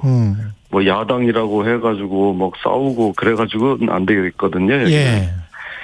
그리고 이제 지난 도정을 이렇게 봐도 조금 마음에 안 드는 부분도 있고, 왜 이렇게 했을까 이제 이런 걸 업무 보고를 받는 자리에서도 그 담당 공무원들한테 막 질책을 하고 혼을 내고 그럴 일이 없겠더라고요. 그냥 좀 아쉬운 점이 있고 그렇더라도 인수인계를 받아서. 이제부터는 조용히 그냥 일만 해나가면 되는 겁니다. 그게 좀 행정하고 이런 정치하고 좀 다른 것 같습니다. 예. 지금 강원 도정 목표를 3가지를 제시를 하셨는데 인구 200만 명, 지역 내 총 생산이 100조 원, 사통팔달 수도권 이거는 기차 이야기하는 것 같은데요. 광역 급행철도 이게 다 되겠습니까? 돼야죠. 될 수 있습니다. 인구 인구가 지금 전체적으로 줄어들고 있는데 어떻게 강원도만 늘어날 수 있겠나 하는 좀 지난한 문제가 남아 있는데요. 예. 그냥 이 강원도 자체를 수도권에 편입을 시키려고 합니다. 이미 춘천까지 1시간, 원주까지 1시간, 강릉이면 1시간 반이면 서울에서 갈 수 있거든요. 예. 그러면 이제 수도권 시대를 만들어 버리면 수도권에 있는 그 많은 시민들이 뭐 강원도도 이렇게 가깝고 공기 좋고 한데 뭐 가서 살자.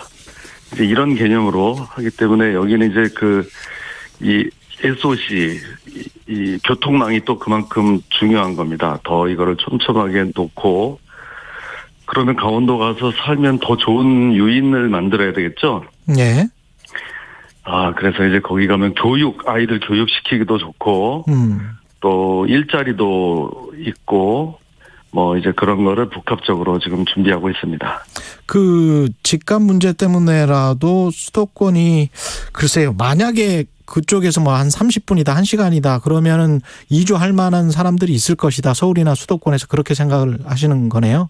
네, 그런 것도 있고요. 그전에는 이제 세컨하우스 개념으로 해서 주말에 와서 좀 뭐 쉴 수 있는 이렇게 생각했는데 이제는 그것도 바뀌고 있습니다. 예. 우리 이제 포스트 코로나 시대에 맞아서 주 5일, 주 4일, 주 3일까지 근무하는 곳이 이제 생겨나고 있거든요. 예. 그러면은 그냥 여기서 강원도에서 살고 뭐 살면서 가끔 서울에 출근을 할 수도 있고요. 그냥 여기서도 다 재택으로 일을 볼 수도 있고 이제 모든 이런 패러다임 자체가 좀 바뀌고 있습니다. 그 내년 6월부터 강원특별자치도가 정식 출범하는데 이렇게 되면 뭐가 어떻게 달라지는 건가요?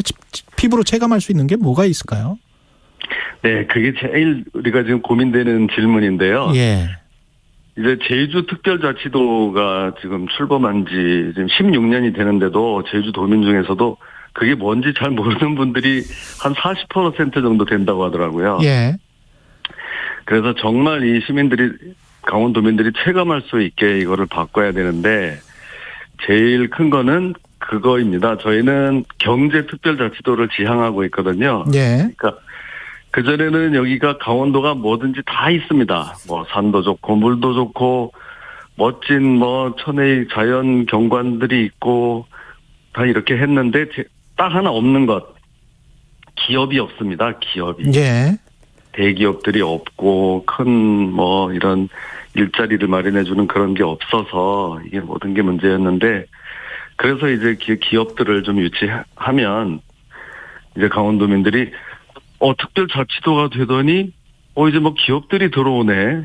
이거를 좀 느낄 수 있게 그렇게 하려고 합니다. 그 삼성 반도체 공장을 강원도에 유치하겠다 이게 이제 선거 때 약속이었는데 네. 어떻게 보세요? 이게 삼성이라는 기업 자체가 이제 글로벌 기업이기 때문에 유치하는 게 그렇게 만만한 작업은 아닌데요. 맞습니다. 예. 예, 어렵기는 한데요. 쉽지 않은데요. 우리가 삼성전자가 우리나라에서 시가총액 100조 원이 넘는 기업이 그거 삼성전자 딱 하나밖에 없습니다. 그러니까 이 삼성이 거의 대한민국을 먹여 살린다고 해도 과언이 아닌데요. 기왕이면 그런 글로벌 기업을 좀 유치를 해보려고 합니다. 근데 지금 이제 저도 드디어 취임을 했는데 그렇다고 해서 삼성전자 수뇌부를 만나서 강원도로 와달라고 이렇게 하면 삼성도 또 얼마나 고민이 되겠습니까? 예. 강원도 말고도 전국의 지자체에서 지금 구회의 손짓을 보내고 있다고 하는데요. 그래서 저는 좀 우회 전략이랄까, 뭐 바텀업 방식이라고도 요새 하는데요. 예. 여러 가지 여건을 만들어서 가만히 있어도 삼성이 강원도 와서 기업을 하면은 이게 더 괜찮겠는데 하는 생각이 들도록 하는 노력을 좀 병행하려고 합니다. 그게 바로 반도체 클러스터라고 하는데요. 예. 반도체 인력의 그 산업의 가장 중요한 R&D 이런 고급 인력을 배출하는 문제에 착안해서 거기에 역점을 두려고 합니다. 막 반도체 학과를 뭐 계약 학과로 만드는 것, 여기에다가 시험하는 곳, 실습하는 곳 이런 것들을 구축을 하려고 합니다. 그래서 지금은 그냥 오로지 정부에 매달려서 여기에다가 이 반도체 거점 도시 전략 특화 단지를 좀 만들어 달라. 지금 이거를 설득하고 있습니다. 예. 아까 뭐 산 좋고 물 좋고 그런 말씀 하셨는데 이게 기업을 유치하고 교통이 발달하게 되면 또 그 상쇄되는 것들이 환경이랄지 뭐 이런 것들은 좀 우려스러운 측면이 있는데 어떻게 보세요? 네. 우리 수도권 시민들 너무 걱정하지 않으셔도 됩니다. 여구 강원도에 기업이 가고 공장이 가면은 거기마저도 오염되면 어떡하나 이렇게 생각하실 필요가 없고요. 예. 여기는 이런 아주 최첨단 신성장 산업 또 뭐 빅데이터 산업 이런 것들을 하기 때문에 전혀 공기와 무슨 수질을 오염시킬 염려가 전혀 없습니다.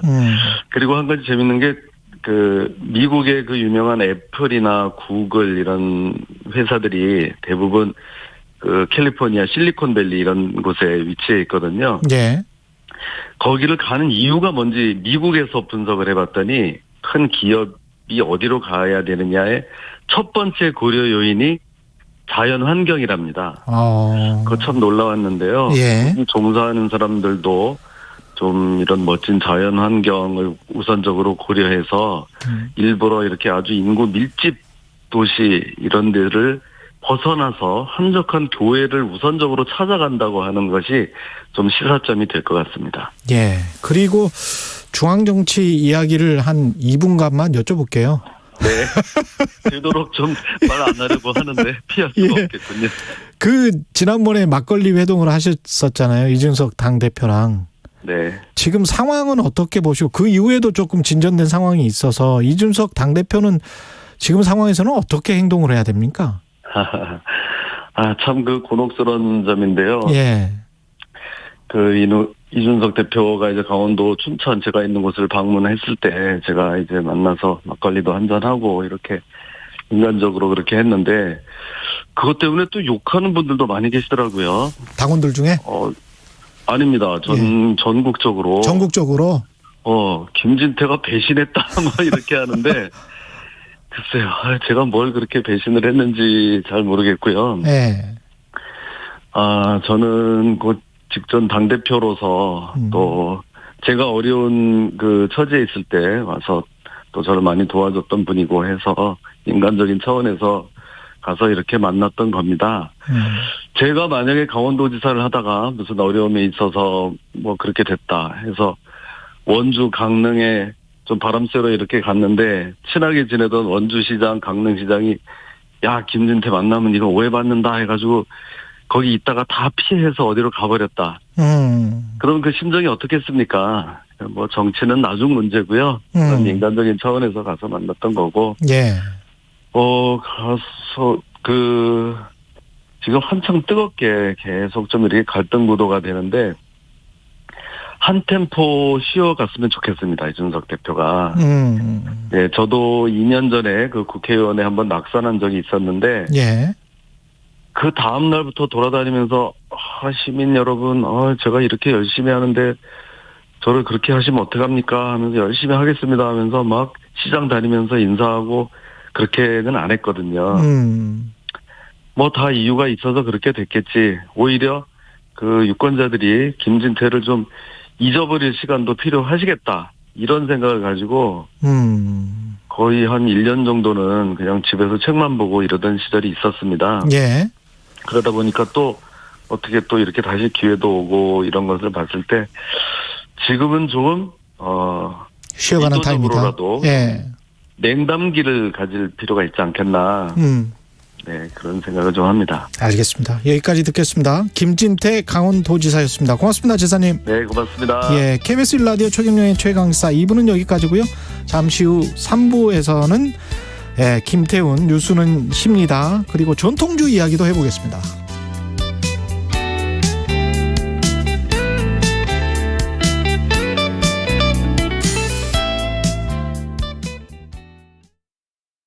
잠시 후 8시 반부터 일부 지역국에서는 해당 지역 방송을 보내드립니다.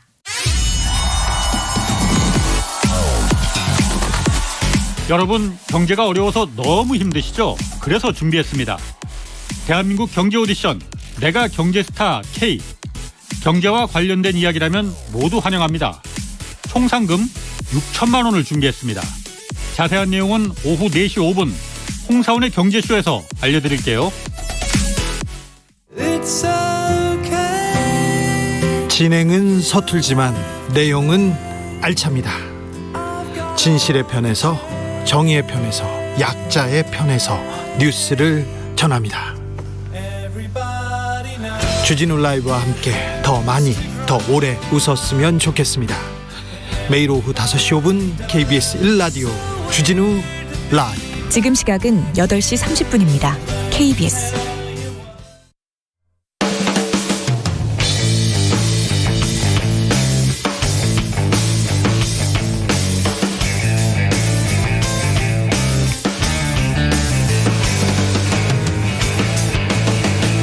최경영의 최강 시사.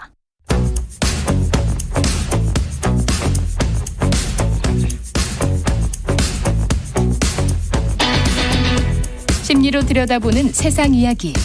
뉴스는 십니다. 네, 정치, 경제, 사회 등 우리 사회의 다양한 이슈를 심리학적 관점에서 풀어보는 시간입니다. 뉴스는 십니다. 출장으로 자리를 비우신 김경일 교수님 대신해서 경남대학교 심리학과 김태훈 교수님 나와 계십니다. 네. 안녕하세요. 안녕하세요. 예, 8월 말까지 지금 같이 하시는 거네요. 아, 네. 네, 김경일 교수님은 네. 보니까 그러면 출장이 아닌가? 이거 뭐예요? 출장이 아니고 무슨 어디를 가신 거예요? 학회 네, 오랫동안 가 계시는 방학 거군요. 때 학회가 많으니까. 아, 그렇군요. 네. 쭉 이렇게 네네. 돌아다니시는 거구나. 좋겠습니다. 예, 뒷담화의 심리학. 오늘 그러니까 뒷담화 했네 지금. 김경일 교수님 안 계실 때 뒷담화를 했어요 우리가. 예. 오늘 저 주제가 뒷담화의 심리학인데 네네. 험담은 안 했습니다 분명히. 아, 그렇죠. 예, 네. 어디 계신가 뭐 이런 이야기를 했어요. 왜냐하면 여기 계속 저 뉴스는 십니다 좋아하시는 분들이 김경일 교수님 언제 그러면 다시 나오시나 뭐 이런 질문이 계속 있어가지고 제가 일부러 한번 해봤습니다. 뒷담화가 아니고 정보 제공이죠. 예, 정보 제공. 근데 이제 뒷담화라는 건 이제 남한테 험담하는 거잖아요. 네네. 근데 이게 하고 나면 조금 좀 기분 좋아지는 것도 사실 있잖아요, 인간이. 왠지 경험하면서. 옛날에는 그랬어요, 옛날에는. 네. 예, 지금 가급적 안 하려고 하는데 지금은. 예. 그 사람들은 무언가 쌓아놓으면 안 됩니다. 아, 그렇습니까? 네, 일단. 스트레스와 관련된 많은 연구들을 보면 그게 이렇게 쌓아놓는다고 해서 사라지는 게 아니고요. 그렇습니다. 다른 방식으로 터져 나오게 돼 있거든요. 그렇기 때문에 풀어야죠. 그 뭐 의학적으로 맞는가 모르겠습니다만은 뭐 내성적으로 뭐 이렇게 꾹꾹 쌓아놓는 분들이 암 걸린다 뭐 이런 말 하잖아요. 속설처럼. 네, 저도 뭐 정확한 기제까지는 네. 잘 모르지만 심리학 연구 결과를 봐도 우리나라의 그 화병이 네. 스트레스를 풀지 못할 때 많이 나타난다고 하거든요. 그렇기 때문에 풀어야 되는데 이 뒷담화 혹은 험담도 일종의 그런 방식으로 많은 사람들이 사용하고 있는 것 같습니다. 그러니까 뒷담화를 하면 좋은 거네요. 그러면 그 사람 몸에는 신체에는 어떤 반응이 있습니까? 신체에 뒷담화를 하면? 제가 보기에는 네. 일시적으로는 좋고 네. 장기적으로는 별로 좋지 않다고 좋지 생각합니다. 않죠, 사실. 네, 네, 장기적으로는. 네. 네. 일단 일시적으로는 무언가 이렇게 내던지고 이렇게 빠져나오게 했다라는 그런 기분이 들죠. 네. 그걸 그냥 쉬운 말로 속 시원하다, 후련하다 이렇게 표현을 하는 거고요. 그런데 이걸 누군가와 같이 하게 되잖아요. 그렇죠. 그러면 장기적으로는 계속 불안해하게 됩니다. 아, 그 사람이 저 사람한테 이야기할까 봐? 네네. 아, 그렇게 되겠습니다. 예. 실제로 비밀이 잘 지켜지지 않는 경우가 너무 많기 때문에. 그렇죠. 네. 사실 뒷담화를 하는 그 순간에는 굉장히 후련하지만 계속 혹시 그 얘기가 전달되면 어떻게 하지라는 걱정은 안 할 수가 없지 않을까 싶습니다. 우리가 특히 직장 내 뒷담화 많이 하잖아요. 네, 엄청 많이 합니다. 엄청 많이 하잖아요. 네. 사실. 네. 예. 뭐 그래서 블라인드나 대학생들이 많이 사용하는 에브리타임 이런 데 보면 사실 뭐 에브리타임 같은 데는 교수들에 대한 뒷담화도 되게 많이 올라와 있고요. 야, 이거 내 이야기구나 뭐 이렇게 느낄 때도 있겠습니다. 교수님들이. 네. 사실 읽으면 네. 금방 알게 되는데 네. 때로는 정신건강을 위해서 모른 척하기도 합니다. 모른 척하고. 근데 이게 굉장히 좀 본능적인 겁니까? 뒷담화가? 네, 본능적이죠. 특히 진화적으로 보면 네. 뒷담화의 효능이 분명히 있었습니다. 아, 그렇습니까? 네, 왜냐하면 인간은 혼자 사는 동물이 아니잖아요. 예. 사회적인 관계 속에서 살아가게 되다 보니까 일단 제일 중요한 것 중에 하나가 사회적인 결속이고요. 그다음에 정보 습득입니다. 그렇죠. 누군가에 대한 정보를 가급적 빠르게 습득하면 그게 분명히 도움이 되는데 뒷담화가 그런 측면에서 효용이 있었던 거는 분명합니다. 아, 그중에서 일부는 맞는 정보도 있을 수가 있으니까. 네, 게다가 이게 사실을 교환한다라면 누군가에 대한 실제 사실을 교환하는 거라면 분명히 정보 습득의 측면이 있는 거죠. 여의도에서 횡행하는 그런 거군요. 어떻게 보면. 근데 그 조금 주의하셔야 될 게 예. 내가 사실을 전달하고 있느냐 아니면 내 개인적인 의견, 주관. 네, 예. 그런 걸 전달하고 있는지는 좀 구별하실 필요가 있습니다. 아, 그래서 좋은 정보원이나 취재원은 사실만 이렇게 툭툭 던져주는 네. 사람 이럴 수 있겠네요. 그렇죠. 네. 네. 그게 이제 객관적인 그게 근데 사실은 아까 장기적으로 보면 결국은 확인되는 거 아닙니까? 사실인지 아닌지. 그렇죠. 네. 네. 그래서 사실은 확인이 되기 때문에 오히려 부담이 적을 수도 있습니다. 그렇죠. 예. 네. 사실이니까. 그렇죠. 예. 네. 근데 의견은 이게 잘못되면은 험담이 되는 거죠. 네, 바로 험담이 되는 거죠. 네. 사회적 결속에도 도움이 됩니까? 네, 아, 사회적 결속 말씀하셨는데. 내가 누군가와 의견을 공유하고 있다는 생각을 하게 되거든요. 아, 그러면 두 사람, 세 사람 간에 친분이 더 밀접해지는 것 같은 느낌? 맞습니다. 예를 들어서 제가 기자님과 누군가의 험담을 하고 있을 때. 예, 김경규 교수님 없으니까 김경규 교수 험담을 뭐 하고 안 했어요. 네. 예. 예. 만약에 예. 제가 드리는 말씀에 동의하지 않으시면 험담 자체가 성립될 수 없어요. 그렇죠. 네, 뒷담화가 진행이 안 되거든요. 그러네요. 그래서 뒷담화가 이루어지는 과정을 자세히 보면 일단 동의하는 과정이 반드시 들어갑니다. 그리고 만약에 동의를 안 하면 동의를 강요하는 경우도 있습니다. 아, 그렇겠습니다. 네, 너 이 의견에 동의하지 않으면 집단에서 소외될 수밖에 없다. 이런 식으로 가는 거죠. 끼리끼리 울타리 뭐 이렇게 되는 거군요. 네. 서로 뒷담화 하는 사이. 네. 그렇겠습니다. 네. 그러면 네. 자연스럽게 우리는 같은 생각을 공유하는 사람들이다라는 생각을 하게 되고요. 네. 그러면 당연히 사회적인 결속력이 상승할 수밖에 없는 거죠. 그러네요. 네. 그럼 긍정적인 심리 효과 아까 어떤 복능적이다 그러면 그 뒷담화를 통해서 얻는 본인 개인은 상당히 좋겠네요. 뒷담화 하는 사람들끼리는. 네. 그래서 제가 일시적으로는 좋을 수 있다고 말씀을 드린 거였고요. 예. 장기적으로는 크게 도움이 되지 않습니다. 오히려 부정적인 결과가 훨씬 많죠. 네. 예를 들면 어떤 분들이 뒷담화를 할까를 한번 생각해 보시면 조금 힌트를 얻을 수 있는데 주로 어떤 분들이 뒷담화를 할까요? 조직에서 처진 분들. 그럴 수도 있고요. 예. 무언가 정보가 부족해서 불안하거나 네. 혹은 내가 상대적으로 덜 행복하거나 이러면 상대방을 깎아내리려는 그런 생각을 할 가능성이 있거든요. 그러네요. 네네. 네. 그런 분들이 이제 뒷담화를 할 가능성이 높아지고 하게 되면 의견을 공유하는 과정, 아까 말씀드렸던 것처럼 그걸 거치게 되고 그 다음에는 불안으로 이어지게 됩니다. 네. 그래서 실제 조직에서 진행된 연구 결과들을 보면 예. 일시적으로는 단기적으로는 긍정적인 부분이 분명히 있다. 단 사실을 전달했을 때만. 사실을 전달했을 때만. 네. 특히 사실을 전달하게 되면은요. 그런 대화가 오고 가고 있다는 걸 다른 구성원들이 모를 리가 없거든요. 그렇죠. 네. 그러면 다른 구성원들의 일탈 행동 혹은 이기적인 행동을 방지하는 효과가 있습니다. 왜냐하면 내가 혹시 이런 행동을 했을 때 누군가가 지켜보고 있거나 얘기하고 있을 수 있겠구나라는 생각을 하면 아무래도 조심스럽게 되죠. 예. 네. 그런데 그런 이야기가 계속 지속되게 되면 이제는 움츠릴 수밖에 없죠. 그렇죠. 자연스럽게 움츠러듭니다. 예. 그러면 내가 무언가 소신 있게 발언을 해야 될 때 못하게 되고요. 그렇죠. 그다음에 누군가와의 의견을 교환하는 것도 점점 조심스러워집니다. 쉽게 말하면 조직이 죽어가는 거죠. 그렇겠습니다. 네.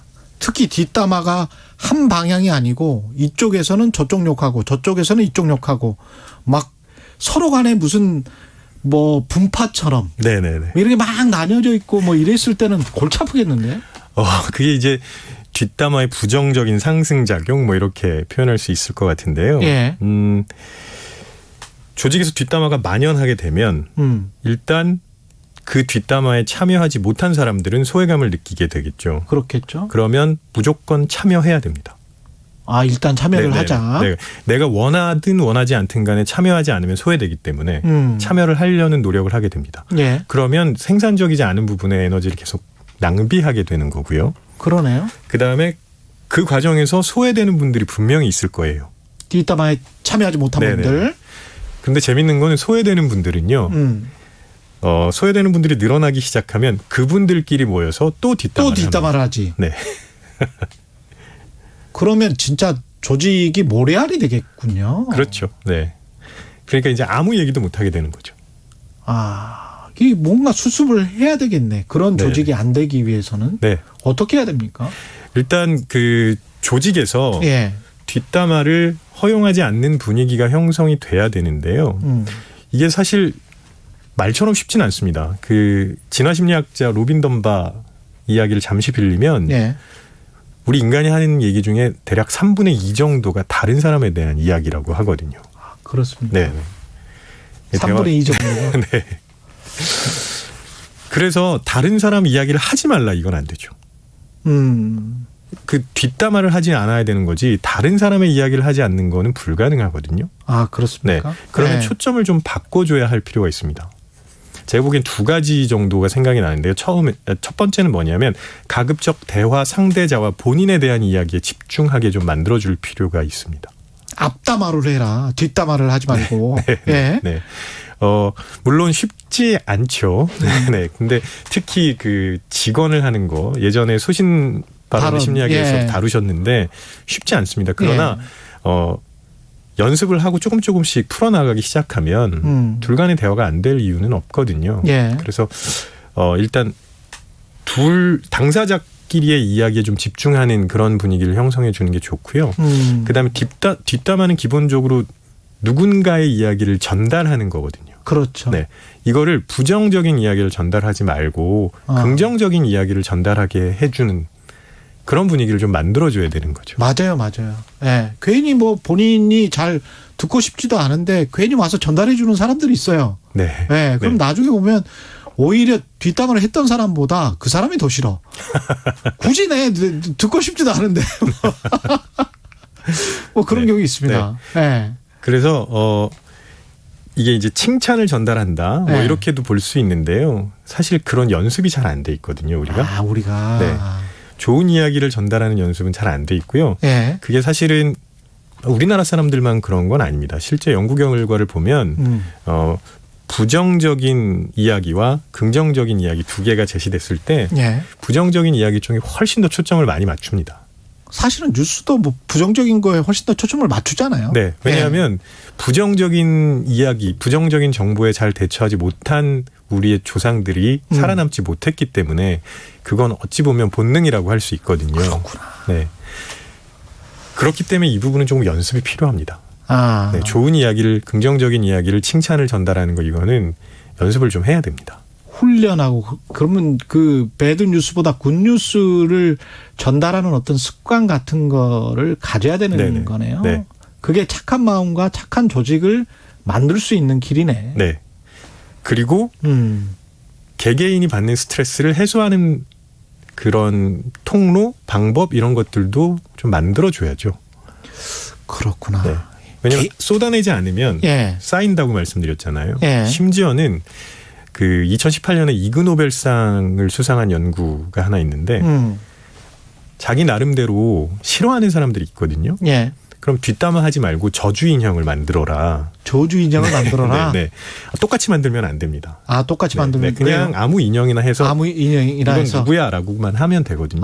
똑같이 만들 필요는 없고. 네, 없습니다. 네, 그냥 이름표만 붙이면 되는 거죠. 그래서 혼자서 그냥 뒷담화를 해라는 거네. 네, 그렇게 저주 인형을 만들어서 거기에다가 나름의 스트레스를 푸는 것만으로도 업무 효율이 상승된다는 연구 결과가 있습니다. 그러면 조직에 해도 안 끼치고 그렇죠. 관계는 계속 유지가 되고 네. 본인 스트레스는 네. 안 받고 네. 덜 받고 네. 그래 본인 건강은 계속 유지할 수 있고 뭐 이렇게 되는 거네요. 네. 방법이 있습니다. 집에 가서 저주인형을 만듭시다 우리가. 그리고 제가 꼭 하나 드리고 싶은 말씀이 뭐냐면 예. 이건 일반적인 사람들의 이야기고요. 우리가 피해야 할 사람들이 하나 있습니다. 예. 나르시시스트는 피해야 됩니다. 자도치. 네, 이게 이제 그러니까 우리나라 말로 자기애라고 번역을 하는 그렇죠. 경우가 많은데 약간 예. 긍정적으로 들리거든요. 그렇죠. 근데 나르시시즘은 전혀 긍정적이라고 보기 좀 어렵고요. 일단 기본적으로 누군가가 잘 되는 걸 못 봅니다. 그러니까 너도 잘 되고 지나치면 그렇게 그렇죠. 되는 거군요. 네. 왜냐하면 너도 잘 되고 나도 잘 되고는 이런 사람들한테 전혀 도움이 안 되고요. 네. 다른 사람들 다 잘 안 되고 나만 잘 돼야 되거든요.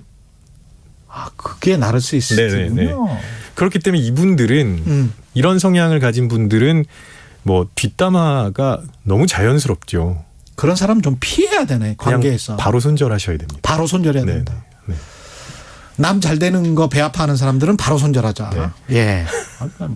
정말 뉴스는 십니다는 건강한 우리가 인간관계를 만들어가는데도 도움이 되는 것 같아요. 예. 경남대학교 심리학과 김태훈 교수였습니다. 고맙습니다. 네, 고맙습니다. KBS 1라디오 최경영의 최강시사 듣고 계신 지금 시각 8시 46분입니다. 네, 금요일 출근길 상황입니다. 현재 서울 시내와 고속도로 모두 통행량이 많은데요. 본격 휴가철에 돌입하면서 고속도로 혼잡한 상황입니다. 이른 시간부터 지방 방향 정체가 시작됐는데요. 영동고속도로 강릉으로 가는 길은 서창분기점부터 월곶분기점까지 정체고요. 반월터널에서 부곡 정체는 7km 구간입니다. 마성터널에서 양지터널까지 쭉 막히고 있고요. 서울 시내는 강변북로 구리 방향으로 가양대교에서 반포대교까지 천천히 갑니다. 올림픽대로 잠실 방향 행주대교에서 성수대교까지는 1시간 넘게 소요되고 있습니다. 동부간선도로 성수분기점 방향으로 중랑교에서 성수분기점까지 밀리고요. 북부간선도로 종안분기점 쪽은 묵동 나들목에서 월릉분기점까지 정체입니다. KBS 교통정보센터에서 정현정이었습니다.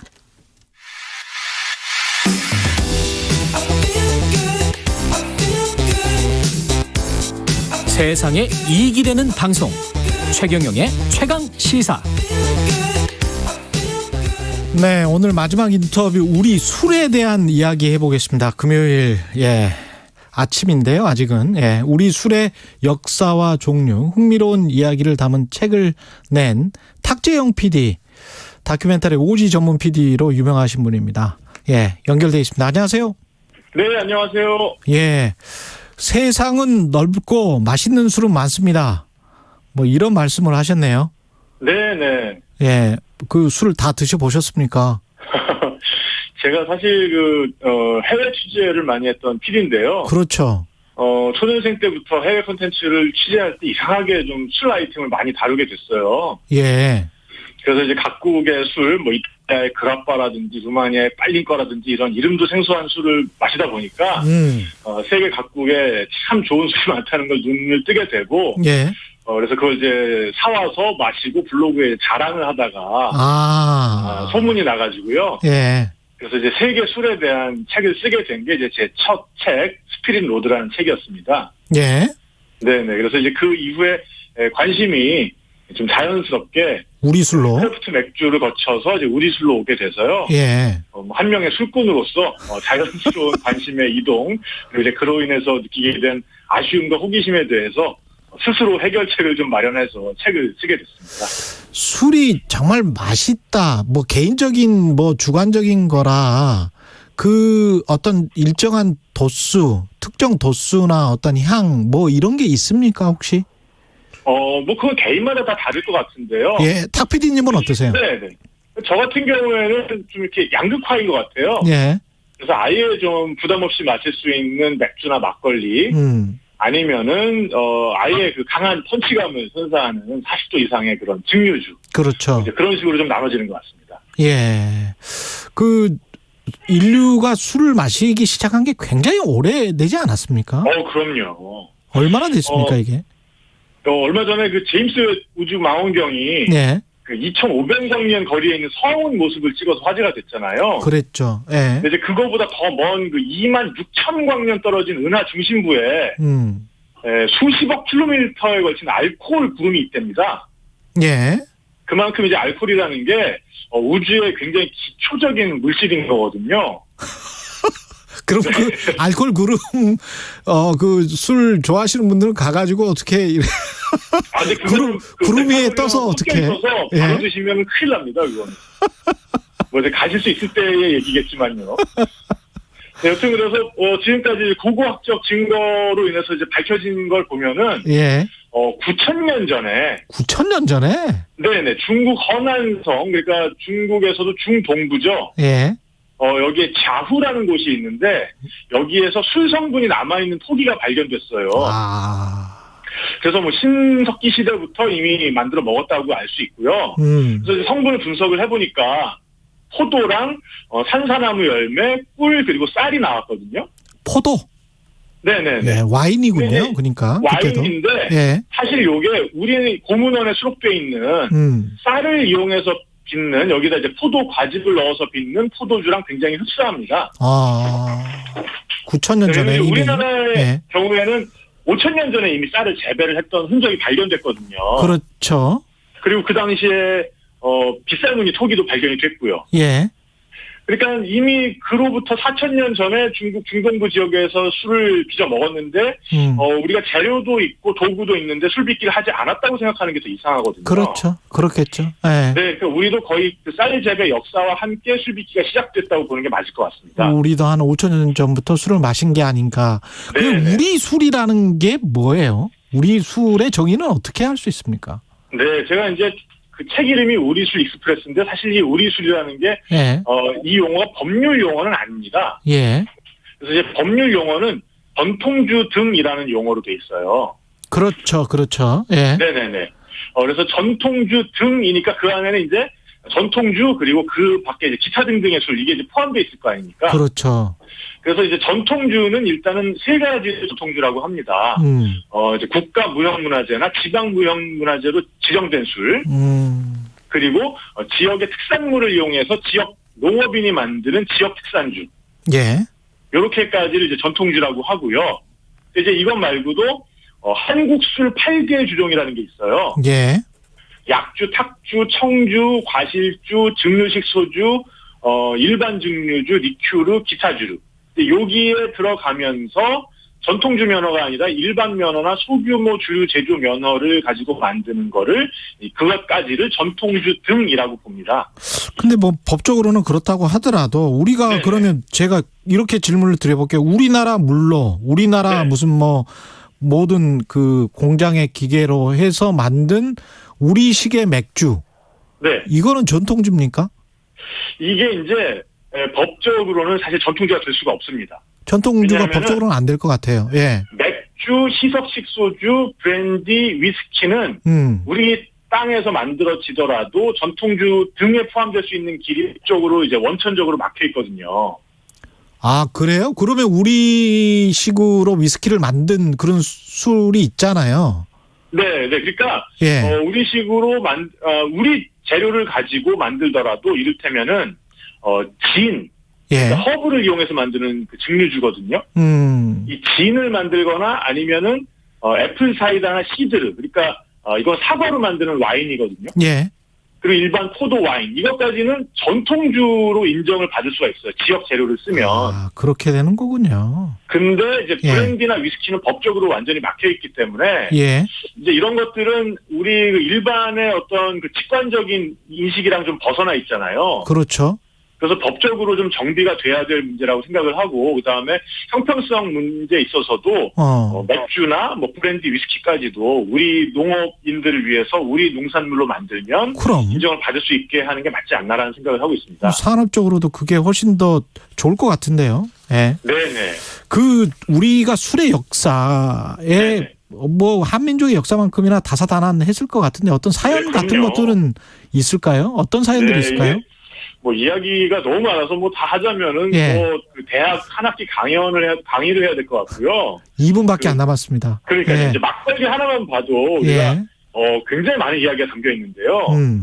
사실 동아시아에서 탁주가 하나의 산업으로 자리 잡은 게 우리나라밖에 없습니다. 아, 그렇군요. 근데 탁주라는 거는 곡물로 술을 만드는 이상 거쳐갈 수밖에 없는 단계거든요. 그렇죠. 그래서 어느 나라에나 있어요. 근데 일본만 하더라도 이게 시즌 한정 상품, 양조장에 직접 가야 맛볼 수 있는 상품의 성격이 강하고요. 예. 중국에서는 그냥 소수민족의 술로 치부돼서 전국 유통되는 탁주는 뭐 없다시피 합니다.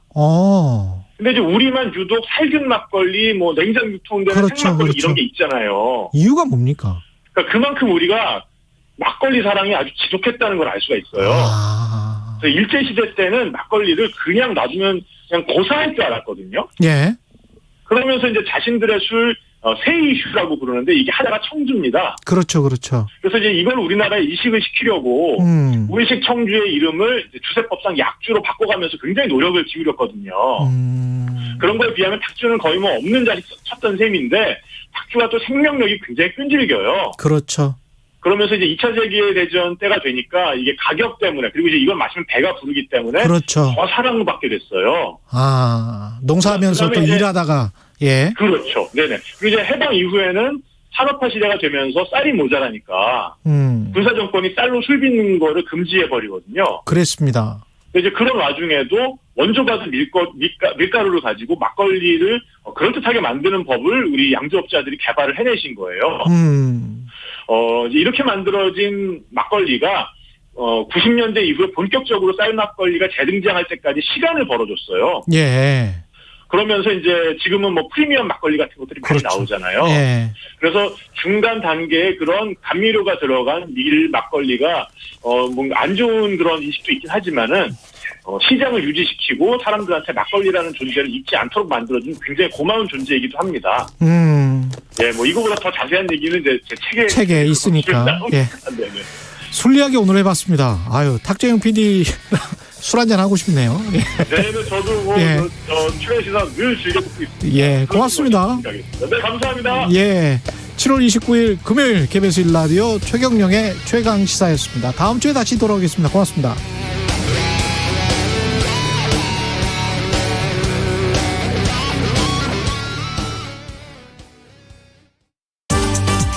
전국적으로 무더위가 계속되고 있습니다.